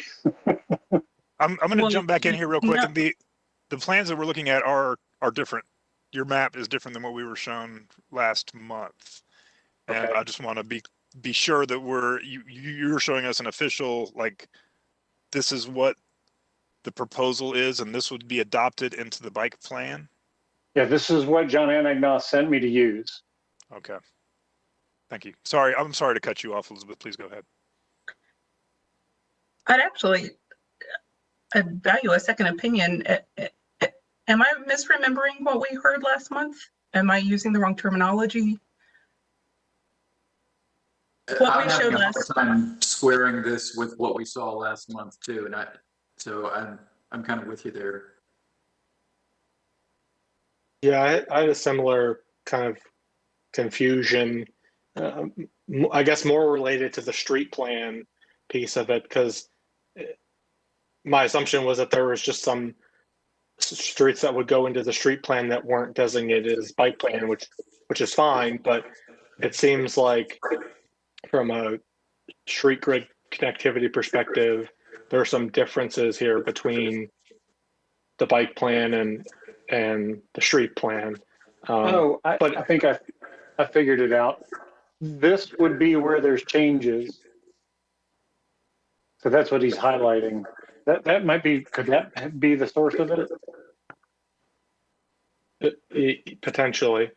But I guess to get to Elizabeth's point or question, the way I read this map is it says remove designation. So if my read of this map is that there would not be any facility directly on Capitol Boulevard, they would all be moved to a parallel street. And I agree with what Elizabeth said, is that I think we need to have some type of, even if it's not a primary facility, I think we need some level of facility on the, quote unquote local roads or whatever we're going to call them. Not on the secondary new streets that would be created at some point in the future, but along the actual Capitol corridor itself. I believe we need some facility there. So where it says remove the designation, I think that's kind of problematic if that implies that we're not going to have any facility.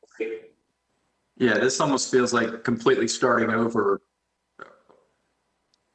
Ms. Barsness? Perspective. You're muted. Sorry about that. Thanks, Dwight.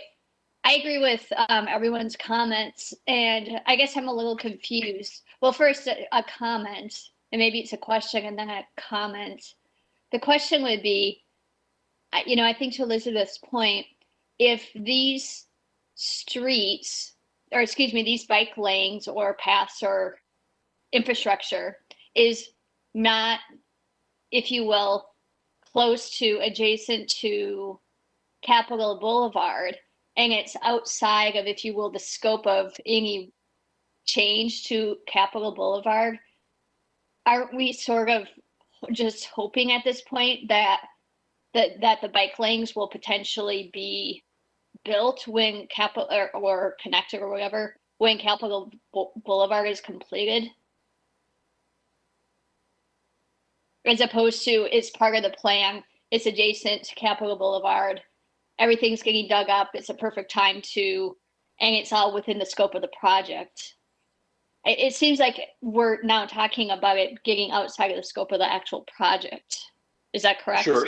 And if I can address that, Mr. Chair, I think that's a key point as we work with, for example, DOT on these primary corridors. We run into the same issues as it relates to street improvements that are outside of a certain footprint of the project. And so when DOT is building these types of projects and we've got federal funding in the mix, the federal funding creates a bubble, if you will, that is directly adjacent to the corridor that's being improved. So the focus of that federal money is going to be on Capitol Boulevard. So if as part of the corridor plan, we're, say, for example, talking about bicycle facilities on Green Road, which I think is what's represented. If I'm looking at the maps correctly, this is part of the intermediate system that's between Green Road and Capitol Boulevard, but it's still a parallel street system. That might actually be outside the scope of what DOT could build as part of a DOT project. It's still part of our plan. The question becomes, how much of that is realized through private redevelopment versus how much has to be undertaken by public investment? And I think the thing to recognize here is, as we develop corridor plans, we're somewhat agnostic about who the implementation authority is in those cases. It's really about what does the final framework need to look like, irrespective of state project, city project, or private development. It does create I concede that it creates a patchwork type potential outside of a massive and comprehensive public investment. But it can be an effective way to piecemeal those projects together over a period of time. And you'll remember, this is something that, as we look at the comprehensive plan, we're talking about 30-year horizons in those cases. You know. Right. Can I follow up to that? That was super helpful, Eric. And I understand why you are sort of who's doing it agnostic. I think that makes sense on some level. But what I guess where I'm getting stuck on, and I know the feds have rules about what they can build. They've got parameters. I mean, it's sort of like with light rail, right? You've got to meet all these different criteria to have certain types of transportation that they're willing to fund and modes of transportation. I get that. But to me, it seems, I guess I'm not quite sure what I'm trying to say, so let me articulate it. If we're proposing multimodal transportation outside of the scope of what would be the geographical footprint of the area, doesn't that set us up for not actually being able to achieve what we want?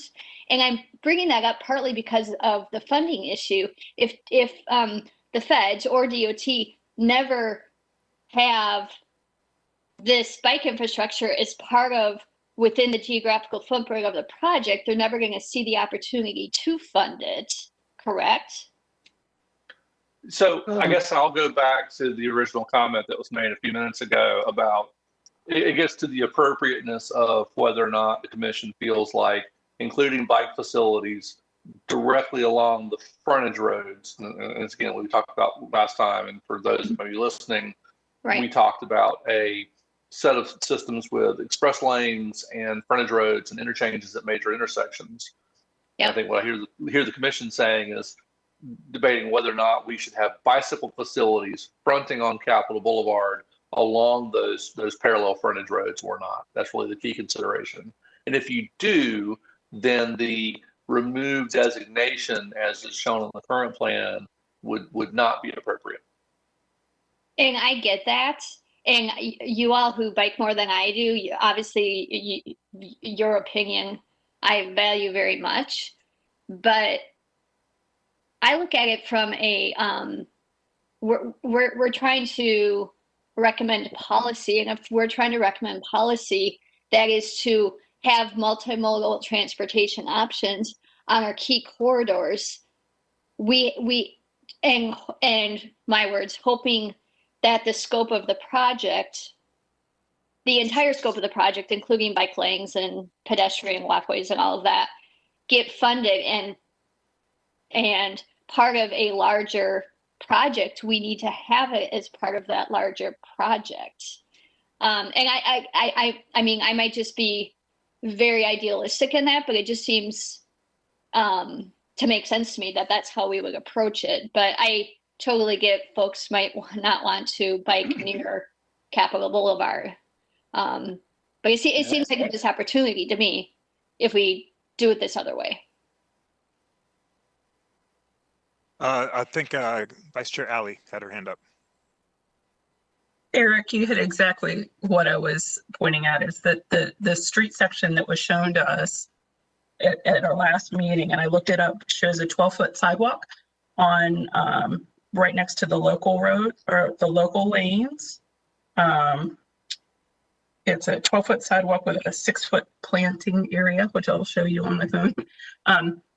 That if we want to have any hope of having DOT funded, I think we should show it in as many policies as we can, both in corridor plans and this map T3, because what the plan we saw is showing is a continuous corridor that it warrants this kind of. It's not a kind of one-off. It is a facility, and while I know that it won't be, that the implementation of the capital plan will happen not all at once, it will happen in chunks more than parcel by parcel. So yeah, I'm not sure if bike lanes on those access lanes is prudent, but I think the multi-use path, similar to the street section that we advocated for, that council's going to hear tomorrow, that's a good use of it right here. And as such, I think it should be funded as part of the project implementation. So that would be my recommendation, would be to to not remove Capitol Boulevard on map T3. I'm sorry, Elizabeth, can you repeat that? What your recommendation is? That we not, so what's proposed to us is an amendment to map T3, and it shows the removal of the designation of a bicycle facility along Capitol Boulevard. And I suggested that we not remove that designation, that the plan that was shown to us last month that had that 12-foot sidewalk, that we amend that to a multi-use path. And that we push for it to be funded as part of the implementation of that project, should it go forward. That's Mr. Caruso. Yeah, thank you. Yeah, I totally agree. I believe just mainly from a practical standpoint, this project is going to be a multi-decade project, for better or for worse, and I don't think it's appropriate to remove the designation from Capitol, because what will unfortunately likely happen is that we would remove the connectivity from Capitol Boulevard before some of these yet to be built parallel streets are constructed. So even if a bike lane, well, hopefully it's not a bike lane, but even if a multi-use path along Capitol itself is not comfortable or ideal, I think it's going to be, from a practical standpoint, it'll be required, because there's a high likelihood that would be the only north-south connectivity in the area for potentially multiple years. So I agree that I don't believe that we should remove the designation on Capitol Boulevard itself. As far as all the other streets, I believe most of them look good, and maybe it'd help a little bit. But I think from kind of what Kari was getting at, as far as I'm aware, like the assumption or whatever is not that all of these streets would be built as part of the Capitol project itself. Like, a lot of these parallel streets are not going to happen as part of the building the Capitol Boulevard portion itself. They would most likely happen, if there's some redevelopment of those parcels. Like specifically, like in the mini city area, there's the road that cuts from Spring Forest down to Millbrook is currently a private street that goes through that massive parking lot. So if and when they redevelop that huge parcel, that would just become a public street with the appropriate facilities. But overall, I think these are good changes to the bike plan, except for the Capitol Boulevard piece specifically. Ms. Barsness? Yeah, I just want to make sure I'm understanding. So this section goes from 440 to 540, this plan that we're looking at, or study or whatever.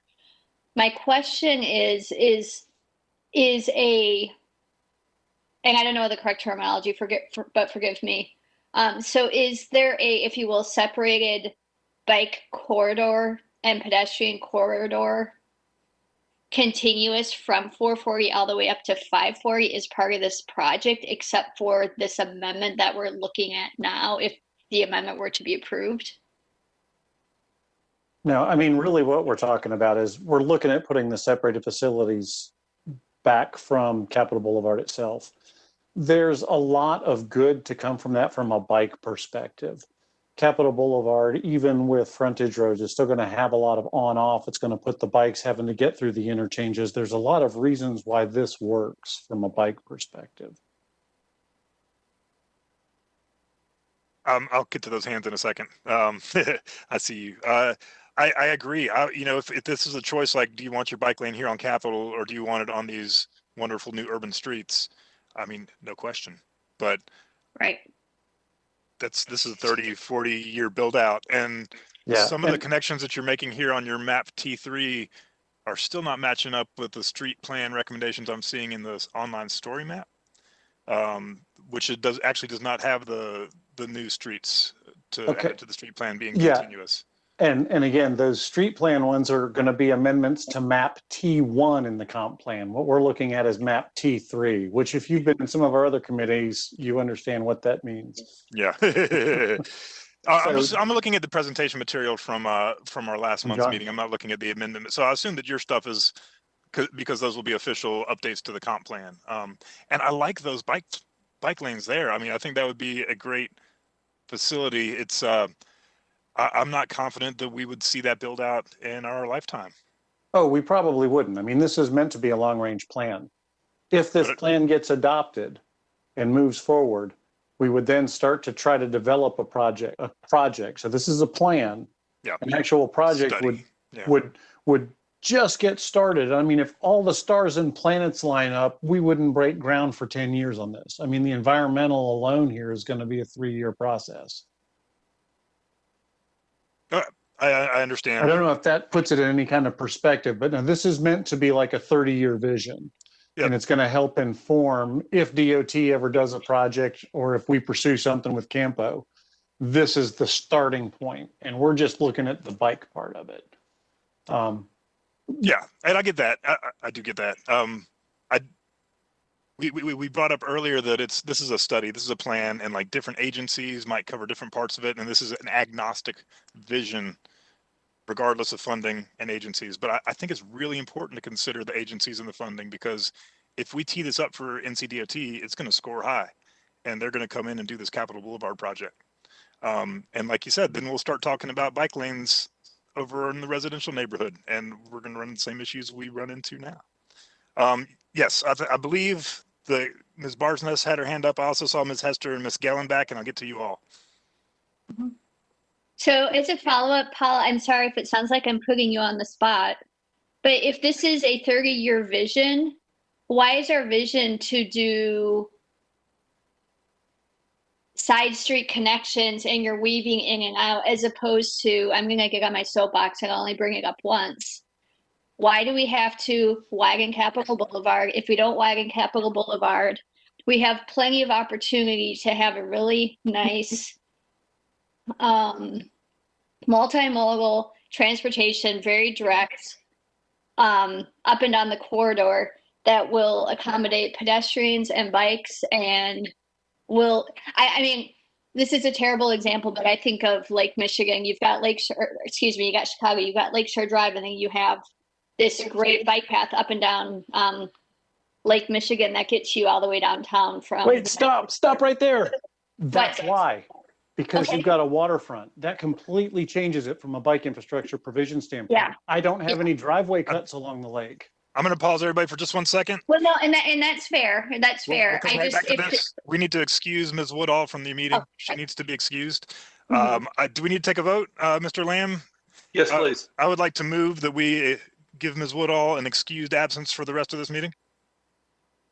I see a second. All in favor, raise your hands, please. And I think that passes unanimously. Ms. Woodall, you are excused. Thank you very much. We'll see you soon. And Ms. Barsness, I apologize. Please go right ahead. Nope, you're okay. So anyway, I guess because this is a long-term plan, why can't we, I don't want to say think long-term, but think what Capitol Boulevard might potentially look very different in 30 years or 10 years even, and our options might be different. So I'm just trying to understand. Okay, so I used to work at the regional agency that does the modeling for this, and looking at the traffic volumes here. When we first sat down with the planning staff, we thought, can we shoehorn, like a Wilson Boulevard in Arlington onto this? And the answer was just the volumes are simply too high. This creates an interstate to interstate connection. Once you get inside 440, it changes again. And maybe we could do some of this kinds of stuff inside 440. But that 440 to 540 movement, the volumes, particularly in the southern section where it's carrying 2 US highways, we just didn't think that from an urbanism perspective, we could make that work. It just it didn't add up. And so if that's the case and we're dealing essentially with interstate interchanges, it's like, as much as I'd love to change it, particularly in a couple of specific instances around the state, we don't really do bike infrastructure with interstates. And so this is something in between. And we're looking at how could we provide good, comfortable bike infrastructure when a project of this magnitude goes in that's going to carry those kinds of traffic volumes and have that kind of off movement. And you struck a sore spot with me with Lakeshore Drive, because people always bring up these examples of where great bike infrastructure is. And I'm like, it's on a waterfront. There's no driveway cuts. Those driveway cuts are really a key. So folks are seeing these great things. And, you know, I've got that facility. It's the Neuse River Greenway because it doesn't have any driveway cuts, but it's Parks and Rec. It's not mine. Right. No, I get that. Yeah. And that's something that we struggle with. And again, I think as I'm looking at this from a safety and comfort perspective, I want to be able to get those bike facilities off of the main line so that they're not having to deal with left turns and right turns, cutting them off and lots of conflict zones. This seemed like the best way to put together the fact that we've got volumes knocking on 100,000 cars a day at the southern end of the corridor. I mean, it's just that's a reality we have to work with here. Right. I feel like this is opposites day because I may be more willing to push the envelope in this context than Mr. Black is. The frontage road situation is actually going to be all one-way frontage roads. So as Paul pointed out, left turns and right turns, in reality, it's all going to be right turns. So that changes the safety dynamic a little bit. I guess the bottom line is if the commission feels strongly that instead of a 12-foot sidewalk as part of the plan, current plan recommendations are, if I understand correctly, in the commission feels instead that it should be a 12-foot multi-use path. I don't think there's anything wrong with the commission providing that feedback as part of this. I think that's totally fine, and we can look at ways to incorporate that. I think the frontage road context is a little bit different than if it was the current, 8 lanes of glory on Capitol Boulevard and what that entails. So I guess it boils down to the commission as representatives of the bicycle and pedestrian community. If you feel strongly that we need to be looking at maintaining facilities on Capitol Boulevard, you have license to make that recommendation. Ms. Hester, Ms. Gallenbach, I see your hands. Allow me to jump in real quick. I'm sorry, I'm gonna do it again. Ms. Barsness, let me say that I don't like this project. I don't think it's forward thinking. I think this is an auto-centric project that's gonna increase sprawl, right? Our role, and I'm gonna do what I can to let my representatives know how I feel. Our role here is to say whether we like these bike recommendations or not. So, I mean, I get it. And for the rest of the folks waiting to speak, I get the feeling that we're gonna recommend to keep this facility in here now. And as the meeting's been going on for 2.5 hours already, do we need to keep talking about it? Or are we ready to vote to say, keep this in here and staff, y'all need to figure out the best way to accommodate bikes? Because whether we like it or not, the build out is going to take a long, long time and people are going to take their bikes up and down Capitol Boulevard until they have a better option. And I'm happy to turn it back over to Ms. Hester. You were next. I mean, if you don't want to hear any comments about it, let's take a vote. That's fine. I mean, I was kind of going to agree with Paul where, I wouldn't ride a bike on Capitol Boulevard. And when you've got traffic making turns, Eric, I'd push back a little and say the right hand only is almost more dangerous because people don't look for that. They're looking for big, giant cars, not for somebody on a bicycle. So personally, I wouldn't want to recommend bike accommodations on Capitol Boulevard. I'd rather see it in the neighborhoods. So. Real quick, if we take one out, if we leave Capitol Boulevard in there, does that mean we lose our options on those parallel streets 30 years from now? Not if we want to recommend all of it. Yeah. Ms. It just seems like one of those things where you have to figure out what you're asking for, though. Absolutely. My response to that would be that people are already biking up and down Capitol Boulevard. They're not riding their bikes in the road, but they're getting off the bus and pushing their bikes and riding their bikes up and down the sidewalks. And I bet you there's hundreds of them on the sidewalks every day. Ms. Gellenbach. Yeah, that's a great lead into my observations. I, just by dumb luck, watched last month's presentation, and I, for one, was very encouraged by what I saw in the redevelopment of that area. The things that stood out mostly was that, I think if I'm correct, that 20% of Raleigh's economic is up and down that corridor.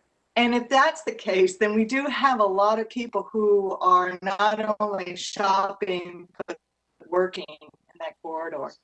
And one thing that I think that a missed opportunity is that to blend these different speeds of modes of transportation at intersections, I don't think is the best 30-year down the pike approach. I think that we could be a little bit more innovative and create an uplifting experience to accommodate the workers who are trying to find alternative modes of transportation that are more affordable by building pedestrian bridges or multimodal use bridges that cross over these high-speed roadways, and there isn't a conflict point.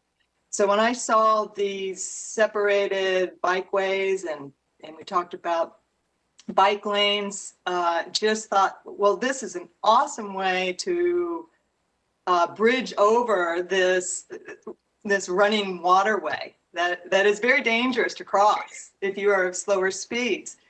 And so, you know, I mean, there's so much opportunity to create these very not cattle traffic narrow bridges, but you know, real land development bridges where you could have them be above the BRT lane.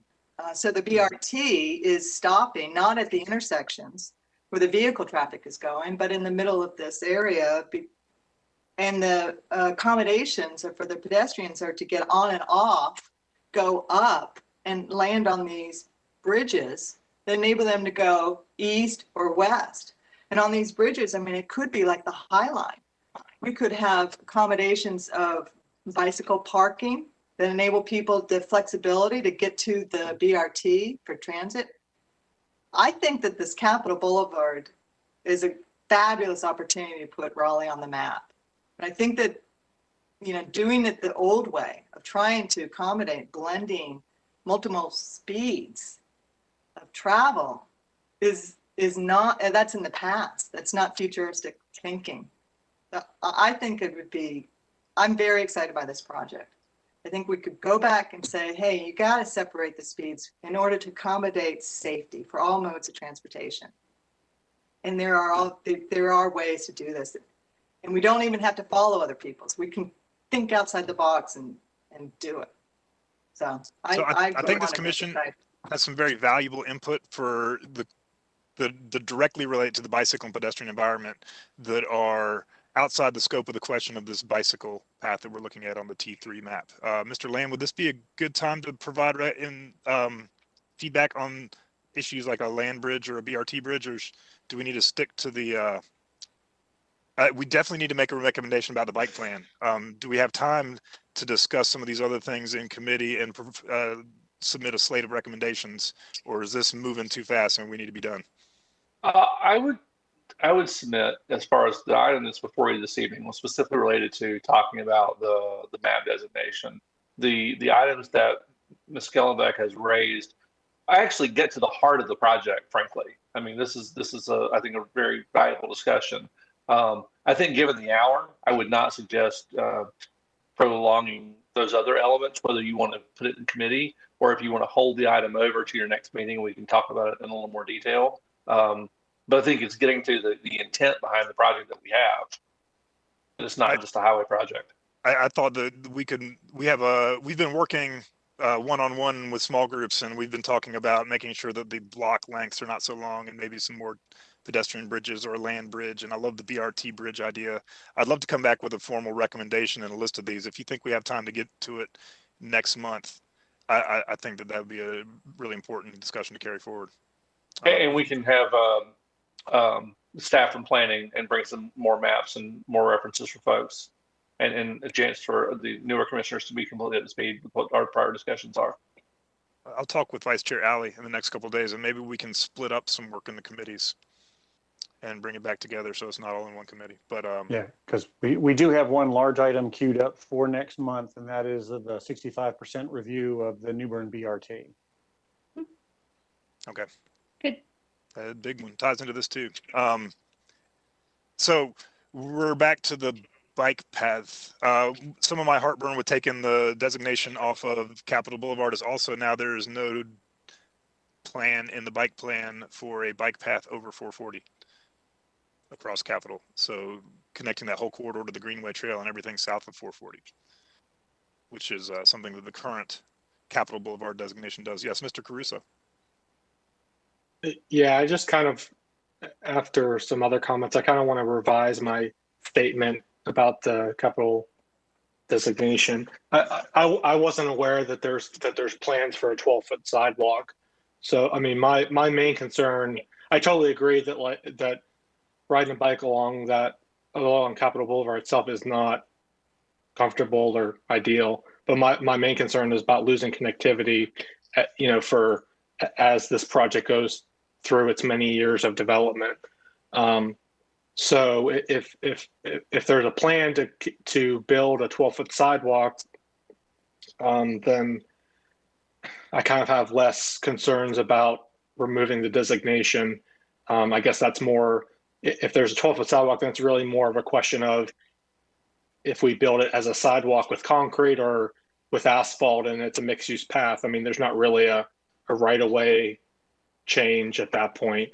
So that kind of alleviates a lot of my concerns that I had with losing north-south connectivity. But I agree with what you just mentioned, Dwight, that I would like some more information about how we bridge literally and figuratively over the Beltline. How are we tying into the greenways and getting into downtown if that designation goes away from Capitol Boulevard?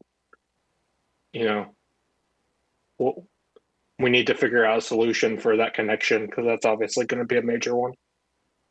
I will say I've spoken to Paul Black about it before, and it would require one heck of a pedestrian bridge. But I think that connection is hugely important. Yeah. Ms. Alley, I believe you had your hand up next, and then Mr. Thomas, you're in line next. I think it's worth pointing out that people walk over that bridge every day, getting to the bus station, and we don't seem to be doing a whole lot about it right now. So I would prefer to use a parallel bike network and, for that matter, a parallel pedestrian network. And I do think, if this got built out, that's where most people would choose to walk. But in the meantime, I don't think that we should hang our hat on public infrastructure based on piecemeal development. So the other pessimistic, skeptic part of me says that if we put bike and ped on that 12-foot sidewalk, multi-use path, whatever you want to call it, it might actually get funded, since bikes seem to get a lot of funding and have a lot of very vocal advocates in the community. So it will function like a multi-use path, no matter what label we put on it. So I don't see the harm in leaving that designation on this long-range transportation map, in addition to the very nice parallel network. So that's my Here's case. a techie question. Can a multi-use path serve as a bicycle facility in our bike plan? Yes. Yeah, it already does. We also will have standards hopefully soon about what a multi-use path looks like behind the curb in our UDO. Right, we'll hopefully be able to get down into the weeds about things like using ramp type driveways, how signage work, how it works at the intersections. I'm normally not one for wanting to give up sidewalk width for other modes of travel, but I think in this case it's pretty important. Mr. Caruso. Yeah, I guess I have a more technical question then. If the 12-foot sidewalk is part of this plan, I didn't see it specifically, but I assume it's part of the policy or something. So assuming the 12-foot sidewalk is guaranteed as part of this plan, if we add the designation as capital as whatever is the separated bikeway, would that mean in addition to the sidewalk, or does that automatically trigger the sidewalk becoming a mixed-use path? So is it both, or is it just swapping it out? I mean, my main concern gets into right-of-way acquisition, because I mean, for better or for worse, this thing is going to be galactically large, and I don't want to take more property than is needed. I mean, this thing's going to be massive anyway, so you know, an extra 24 feet of right-of-way is going to be pretty significant impact. No, yeah, I would think that. Go, Paul. I was just going to say, I think that the 12-foot would suffice, given the way that the volumes work. I mean, there are a few places in town where we have undersized multi-use paths now that we can use as examples of sort of where we might come back later. And the one that always springs to mind for me is Avent Ferry right at Mission Valley, sort of down the hill to Centennial Campus. I think there's an 8-foot there now, but what will happen is when a wolf line sort of offloads a bunch of people at once, there are big pedestrian waves. So again, if we had a situation like that, we might say, okay, 12 feet maybe isn't enough. Maybe we need to look at something. Maybe it's 15. What is that number? It could depend on a lot of other factors like that. Ms. Gallen back. Thank you. Sorry, I skipped you, Mr. Thomas. You're up soon. Okay. I'm curious about that side street that was proposed where you would have local vehicle traffic on either side of this, you know, almost 4-lane, a 5-lane vehicle traffic. Why are we providing more vehicle traffic land use instead of providing a, you know, more of the light vehicle space? So I think the intent here was to separate the through traffic from the local traffic so that the local traffic could move at local speeds. That's what's really enabling us to be able to do sort of mixed use streets once you get out of the through lanes. And that was the thinking. So we're trying to develop two systems in parallel in the same corridor. Because right now, traffic that runs up and down Capitol Boulevard, they, you know, essentially turn off and on where the streets are. They don't really necessarily need a slower street to gain access to the, you know, commercial and residential areas. No, but what we're thinking is it wouldn't look exactly the same, but just conceptually, there are parts of Capitol inside the Beltline that already have these access roads.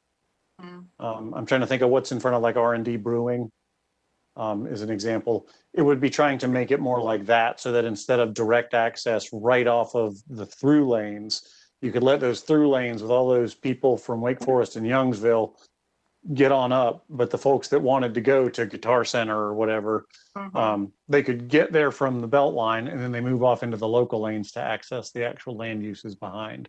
And for folks in the neighborhood, they could never have to get on Capitol Boulevard itself. They'd be able to access through the local traffic lanes. I don't know if the one-way part of that works yet. That's actually, if there's a part of the plan I'm a little skeptical about. That was the part that sort of raised my eyebrows. But I know the people that worked on it and they're really smart. Yeah, and I know the trade-offs they were looking at. Yeah, I wanted to bring it up only because there is investment by NCDOT to diversify our transportation system. So the BRT is one example of that, and the S line is that rail is being, you know, heavily considered. These will be alternate modes for people to travel from city to city, so traffic will be different 30 years from now. I really think that's what we should be imagining, and we could use that land use for these other alternate modes of transportation. That's what I wanted to bring up. But I'm out. Thanks. Thank you. Mr. Thomas and then Ms. Barsness. Thank you. I think a lot of us, I don't like this project, but I feel like if we agree to removing the bike ped designation, you know, if it's going to take 30 years to build this out, if we give that up now, it's going to be a lot harder, if not impossible, to ever get that designation back in. So while I do not like this project overall, I'm feeling hesitant about removing that designation. because we may not ever get it back in. Whatever we agree to with this plan today, it may not look the same in terms of bike ped infrastructure 30 years from now or 25 years from now, whenever it's built. So as much as I would, yes, like to have sort of back street passages or our back street lanes that were shown in the sort of alternative, I feel like if we take out the designation along Capitol, we'll never get it back in, and it will just, you know, become worse than it is now. So I just wanted to put that out there. Ms. Barsness.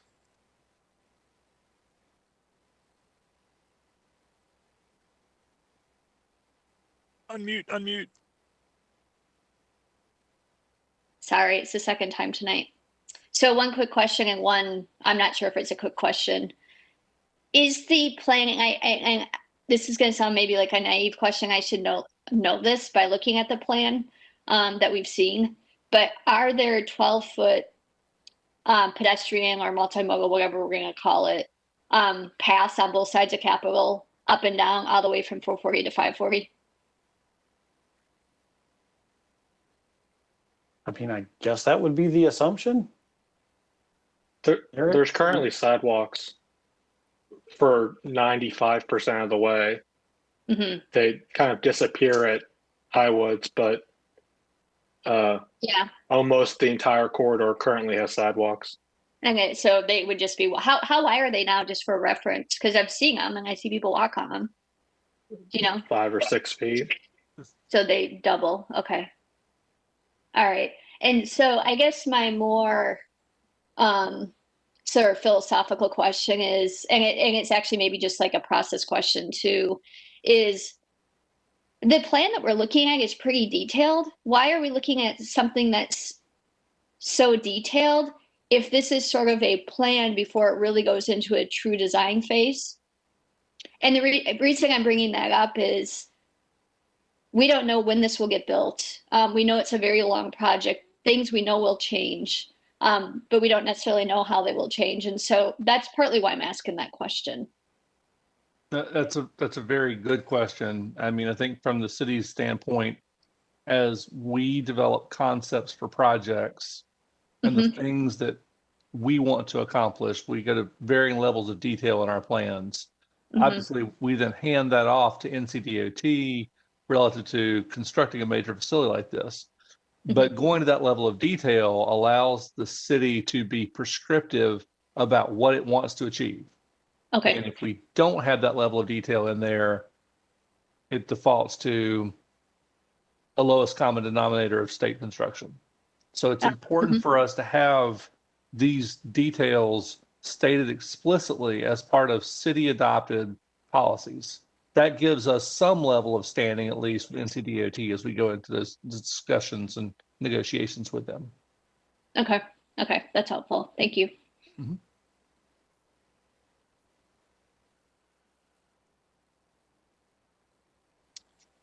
All right, it's starting to quiet down. Does anybody else have any additional comments? I do. Please go. Go ahead. I'm joking. I'm sorry. All right. Definitely want to talk it out, but I do actually, Dwight. Go for it, please. And that's to follow up with what you just said, Eric. These plans, and I really like how you can detail them. But they include a visionary wish list, or is it limited to what's only being conceived of in 2021? So anyway, if I may, before Mr. Lamb jumps in, there's a lot of language in the plan about finding innovative solutions for bicycle improvements and funding. So there's stuff in the plan where they don't have the details down. They got an idea, and they put that vision in there. So. Yeah, and it is a plan. It's a policy document, so there's some squishiness. And a good example of this was the north-south downtown Greenway connector started out as the West Street two-way cycle track.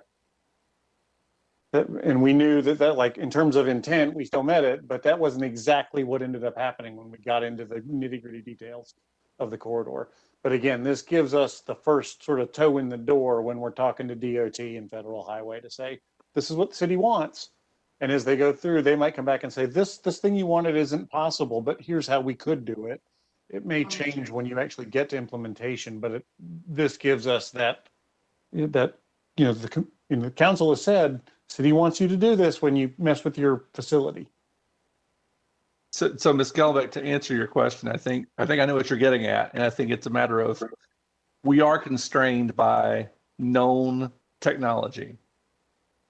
If there are things on the horizon that we can bake into certain plans, we have the license to do that. But if we start getting to, I'll be facetious, Jetsons level futurism on corridors, no, we don't have the license to do that. Yeah, I was actually imagining the pedestrian bridge that it's in my mind versus the one that I saw in the presentation. And again, if there's a location that's appropriate for a pedestrian overpass, there's a lot of elements that go into making those successful and useful and good public spaces. That's totally okay. There's nothing wrong with making that recommendation. That's fine. All right, so we'll have a chance to continue the larger conversation here. This is gonna continue in the BPAC for at least the next month or so. So I encourage us to come to a recommendation for a movement. So let's dispose of this matter and finish up with the rest of our business and go back to our So we will hold this over as old business for your next meeting? No, I was hoping that we could vote the bike designation out today if we have the consensus here. And if staff is happy with something as non-specific as retaining the designation, and then it's up to staff to make the MUP work or to make an elevated bike path, skyway or whatever it is that it's got to take, like leave them the flexibility to address it the way that they see best fit. Very good. We can make it very short. Would anybody have any issues voting for a movement like that? A motion like that? So to clarify, you're motioning to keep the designation, is that correct? Yeah, so I'm gonna go ahead and move that we retain the designation for a bicycle facility in the bike plan along Capitol Boulevard. I'll second that. All right, all in favor? And just, just a clarifying question. So we're approving because there's obviously all these other changes beyond just Capitol Boulevard. So we're approving all of the changes with the slight modification as proposed. I'm happy with that. That's not the way I said it when I made the motion. So if we had a parliamentarian, they might nail us. But let's make it that. You're welcome to make that a friendly amendment. Let's make that a friendly amendment. Okay. I don't understand what we're voting on. I'm sorry. All right, I'm going to move that we accept the recommendations for the updates to the bike plan, which is going to add those side street paths eventually as the development builds out.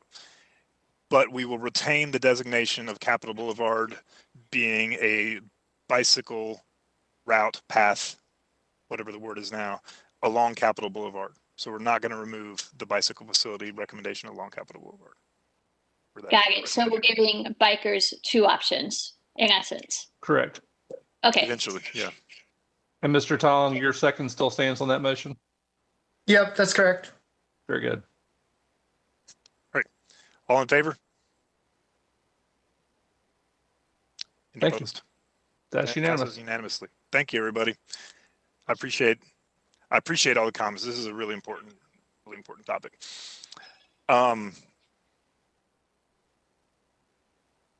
All right, moving on. We're hoping to deal with some of the committee appointments today, but I'm going to move that, if it even was on the agenda, off, and we'll deal with that individually. I'll follow up with staff and the new members, and we'll get committees assigned over the coming week. But next up in the agenda, we have the chair report, and that was going to be my report.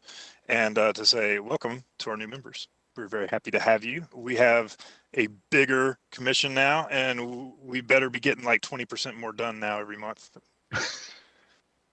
All right. We'll move on to the committee reports. I'm going to keep my report very short. And can we start with Nick? Mr. Neptune, can you give a report for the Outreach Committee, please? I'm happy to do so, my friend. Thank you. In brief, we had a robust and active month with outreach and engagement. I, along with a handful of commissioners here, I think including yourself, Dwight, Susan, I believe Ms. Hester, joined us in attending the Greenway Committee with the Parks, Recreation, Greenway Advisory Board. The Greenway Committee is reviewing the sort of ramped up efforts to,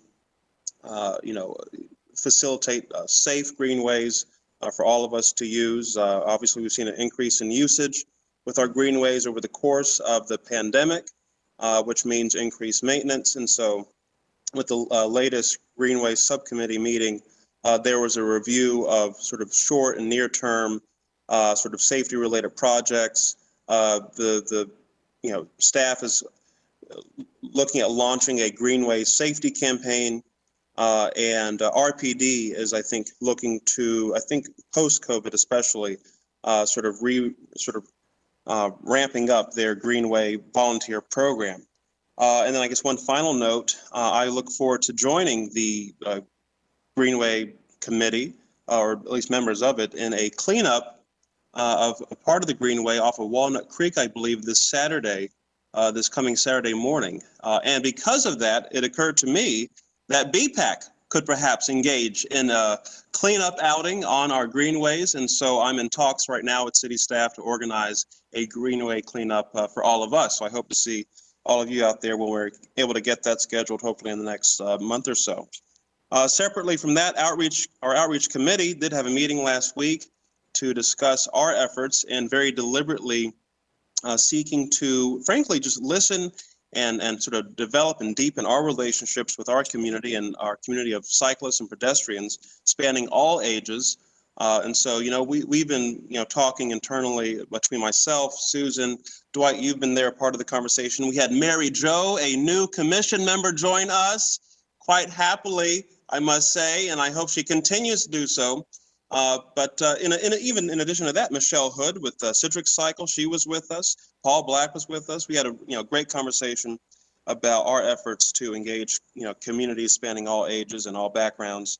And more specifically, we talked about the State Street project with Paul Black and sort of an effort there to work with Michelle Hood from the Citrix Cycle program, and really doubling down in our efforts to listen to the concerns of a community that's being impacted by the potential development of this sort of cycling infrastructure along State Street. So looking forward to supporting Paul, working with Paul, and frankly listening to our community in that effort. One final note: Oaks and Spokes organized, I think, like one of the first sort of public-facing events of the year out over at Trophy on Morgan to celebrate the install of nearly 100 bike racks. I don't know how many there are, but there's a lot of bike racks at the new Trophy on Morgan Street. And obviously we want to encourage that kind of behavior with any and all of our businesses and developments all around downtown and all around the city of Raleigh. And so Oaks and Spokes organized a celebration of kind of stacking the racks, and Mary Jo joined us there, Ms. Gellenbeck. City Councilor Jonathan Melton was there. A number of present and former commissioners were able to attend, and so it was a great turnout. It was just great to be out, I think, frankly, as we sort of near seemingly the finish line on the pandemic, with the vaccines coming into play, everybody getting vaccinated and getting safe, and hopefully seeing a return to form with people getting out and about in our community. So all that to say, it was a robust month for outreach and engagement. Look forward to coming back next month with the updated report. So thank you. Wonderful. Thank you, Mr. Neptune. That was most robust outreach reports I've heard in my time on the commission. All right. Next up, let's take a look at planning with Mr. Tong. We met prior to this meeting and we discussed the shared sheets program, and pretty much expressed a desire to focus on a couple streets rather than trying to branch out and do too much, and also expressed a desire to experiment and try new innovative things, maybe outside of barricades. So we also got an update from Paul Black about the status of some of the bike projects this year in the works. And that's all I've got. Thank you very much. And we have Vice Chair Alley with policy. Thank you. We, first of all, had all three of our new members attending, which was awesome. we had several items on our agenda, but we only got to one and had a really nice discussion around the expansion of the citric cycle program, and specifically policy around how city staff will approach requests for new docking stations as part of new development. And so we went through the considerations of like if the developer was going to pay for that. We're talking about 50 grand a station all in.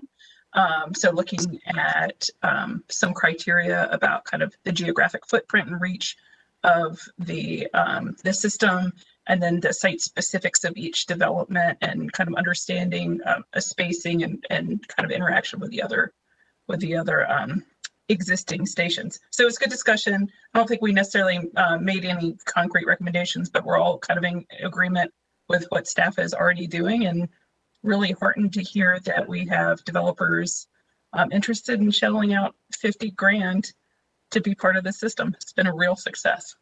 So kudos to staff. And we'll do our other two items next month. I have a feeling our future agendas are going to start getting piles. Great. I can't wait to see Citrix expand. That's going to be awesome. Thank you. Coming back to my agenda. Staff reports is up next. Don't have much to report on right now. I'll want to take the opportunity to welcome to the new commission members and say our thanks to Mary Sell and Robert Parrish for their service. I will note that it's my understanding that at the previous council meeting back in February, when the city council expanded the membership of the commission to 12 members, that they specifically requested that a nominee be provided from the mayor's committee for people with disabilities. It's my understanding that nomination is coming forward at tomorrow's city council meeting. So we should be up to full strength after tomorrow, assuming there's a successful approval of that nomination. So we'll pass that along as soon as that becomes available.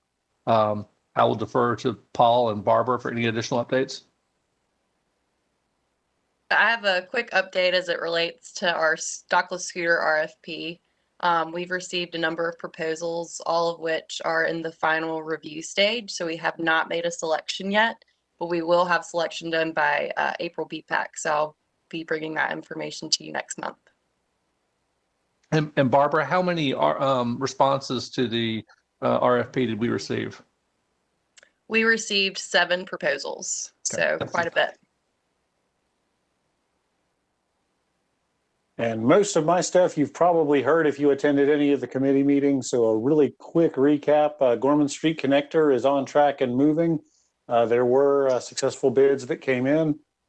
We've got a standalone program that we'll be bringing to BPAC in April once we've got some preliminary designs back from our on-call contract, and all the resurfacing projects are moving along nicely. There's nothing that I know of that's holding any of them up at this point.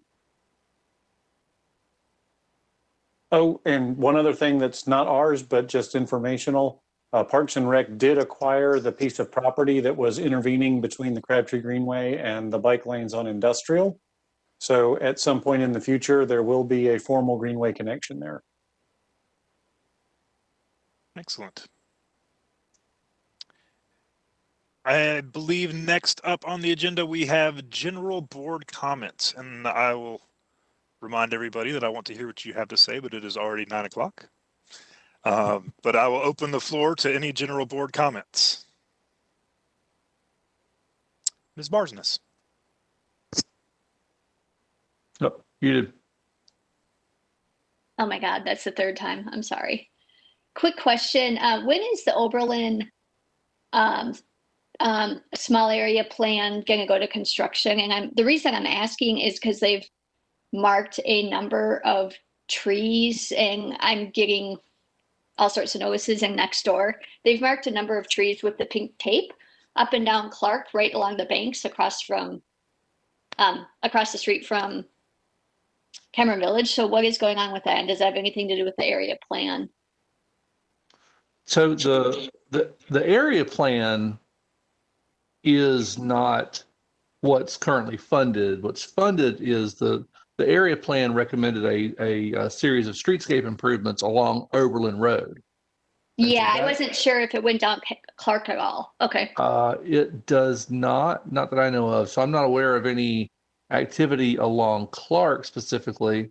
Paul, I don't know if you've got anything on your radar or not, but the project that we've been working on developing is the streetscape specifically along Just Oberlin. Oberlin. Okay. All right. But no, I'm not aware. It could be utility related. It could be an arborist evaluation. I'm not aware. Okay.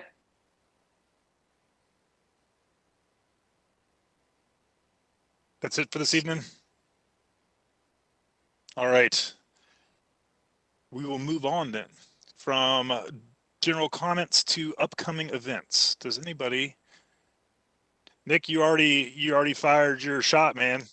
The upcoming Greenway cleanup. If you could have saved that for an event, we would have had an event to announce. But Well, now hold tight for a second. I would just add one last thing to it. So for those who are interested in Dix Park and its development, this Wednesday at 6 o'clock, I will be hosting a talk with a senior planner from the city, Grayson Mon, to discuss the sort of initial early park improvements, what we're calling Plaza and Play, about 18.5 acres of development for the next, 2, 3, 4 years. And of course, that does involve, bicycle, infrastructure. And so if anybody from the commission or anybody from the public would like to join us for a conversation around these early improvements at the park, I would love to see you there. This Wednesday, 6 o'clock. It's all virtual. It's all online. This sort of parkside chat to discuss the first few years of development at Dix Park. So there you go. Nick, how do we sign up for that? There is a Facebook event for the Plaza and Play Parkside Chat. I think if you're able to, that might be the quickest way to track it down. And if you're not on Facebook? And if not on Facebook, then I imagine there have to be links through the Dix Park website, the Dix, which I don't have an immediate link to, but I imagine there's a Like Dix Park. Conservancy? Yeah, either through the Conservancy or through the city. I'm sure they have it listed publicly. Thank you. Yep. Mr. Thomas. Thank you. Nick, is the Walnut Creek Greenway cleanup, that's this Saturday? Is that right? Yes, well, so to be clear, the Parks Recreation Greenway Advisory Board has set up a cleanup, I think, with their members, and I was able to squeeze in there, and city staff has organized supplies to support us in cleaning up along, Walnut Creek. So, I mean, you would be, I think, welcome to show up separately if you want. Okay, it's not open to the public thing. Yeah, yeah, that's right. And so, and that has more to do with the fact that city staff has arranged for supplies for the various, board members to come through and utilize. That being said, as I shared earlier, I am working on a separate cleanup because there's plenty to clean up, right? It's not going to be like a There's no shortage of trash to be cleaned up. So, yeah. Exactly. So it would, I look forward to seeing you at BPAC's cleanup. I'll be there, yeah. And I just want to add one more thing. Speaking of Dix Park, the Dix Edge Study is having a session on affordable housing this Thursday, March 18th. I think it's in the evening from 7 to 8, collecting feedback from people who are live in the edge areas, are concerned about the development of those areas on affordable housing. So you can sign up for that through the city's website if you're interested. That's all I got. All right. And I had one last one, Dwight, just so folks know, we're doing our first Smart Cycling 101 class with some of the staff that became league instructors recently. It's right now, it's going to be just for additional city staff. So this is our dry run. We get to have people we know, close-knit family as guinea pigs. But that's going on the 26th. Paul, quick question. Is that with B. Person and Fontaine? Correct. Oh, that's awesome. Wait, so does that include us? Could we show up for that? Is that okay? I would ask B. Okay. If you just want to email her and see, she may have filled it, but if we've got room, potentially that would be a good fit. Awesome. Thank you. Is it a free class? I would ask B. Okay. And B is here. I've just pulled her up to the panel if she would like to talk. Oh. B, can you hear us? Yes, I hear you. And yes, you are all welcome to come. And I will send an email out with all the details on how to sign up. And so it's March 26th, and there are 2 different times we're doing. So it's a Friday afternoon and a Friday morning. And I'll send the email out tomorrow morning, and you can get back to me if you're interested in coming. Well, I just love that. I feel like if I heard correctly, B and Fontaine put a lot of hours in being, I think, certified or licensed to organize this class. So would love to show up and support B. And Paul's doing that too. So all 3 of us went through the same class. He just didn't have to work as hard. Well, but as my penance, I'm not sure that I'm going to be cleared to ride yet. I'm gently trying to push the knee to where it needs to go. But we would love any of the BPAC members and to come help us out, help us learn how to teach. Would love to be there. It already sounds like fun. I'm already having a great time. It was amazing. Can't wait for the next one. Hey, this is Mary Jo. I'm curious, is this the same smart class that the city offered before the COVID-19? Okay. You've already done it.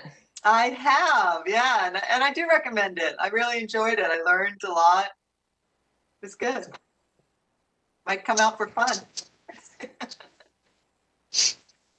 All right. If there are no more events, we can confirm our next BPAC meeting Monday, April 19th, 2021 at 6 p.m. Everybody good with that? Excellent. I will also throw out there, Mr. Black and Mr. Lamb, that some of us are starting to have shots in our arms, and folks are going to start asking what the plan is to get back to normal meetings. And if the city is going to start talking about that, we don't need to start planning it. I'm just curious if that's in discussions yet. I would speculate. I know there's conversations about that at the city council level, and obviously as more folks become immunized, the idea of in-person meetings becomes more of a possibility. What we've not discussed is what a time frame for that might be. I think given the schedules being talked about, possibly sometime this summer would be a realistic expectation. And then the question would also be whether or not we look at whether it's 100% in person or some type of hybrid type scenario. We'll find out. More to come. Yep, cool. Looking forward to it. Ms. Barsness. Yeah, I actually thought in maybe our meeting last month or the month before that we had discussed taking a break and then maybe not having a meeting in April and then coming back in May, because the discussion was around having a retreat. So I'm fine either way. I just wanted to bring that up. My understanding of the conversation was that we were deciding whether to have the retreat or not. I very well could have forgot that we discussed not having a meeting at all, but I would not have agreed to that if I had known that I was saying that. And I might have misremembered. So I don't know if anyone else has a different recollection. I don't remember the discussion about skipping a meeting and taking a month off. In the past, the commission has done that on occasion, sometime during the summer, like July, August. Okay. But the discussion primarily was around if we were going to have a retreat, an in-person retreat, whether that would be a possibility or not sometime to make up for what's normally the February retreat cycle. Okay, so maybe it was because I remember something about May. I think maybe revisit the discussion about a retreat. Yeah, maybe we said that we would have a retreat instead of a standard meeting that month or something. Yeah. Okay, that's fine. Obviously, we have plenty to talk about. We'll keep talking about a retreat, and when it becomes feasible, we'll see if we can pull it off. Okay. All right. Anything else? Everybody, I thank you for your time. This meeting has gone on well past its standard time, but we had some important stuff to talk about. I will adjourn this meeting. Thank you for coming. We'll see y'all next time. Thanks, Dwight. Thank you. Bye. Thank you, everybody. See you.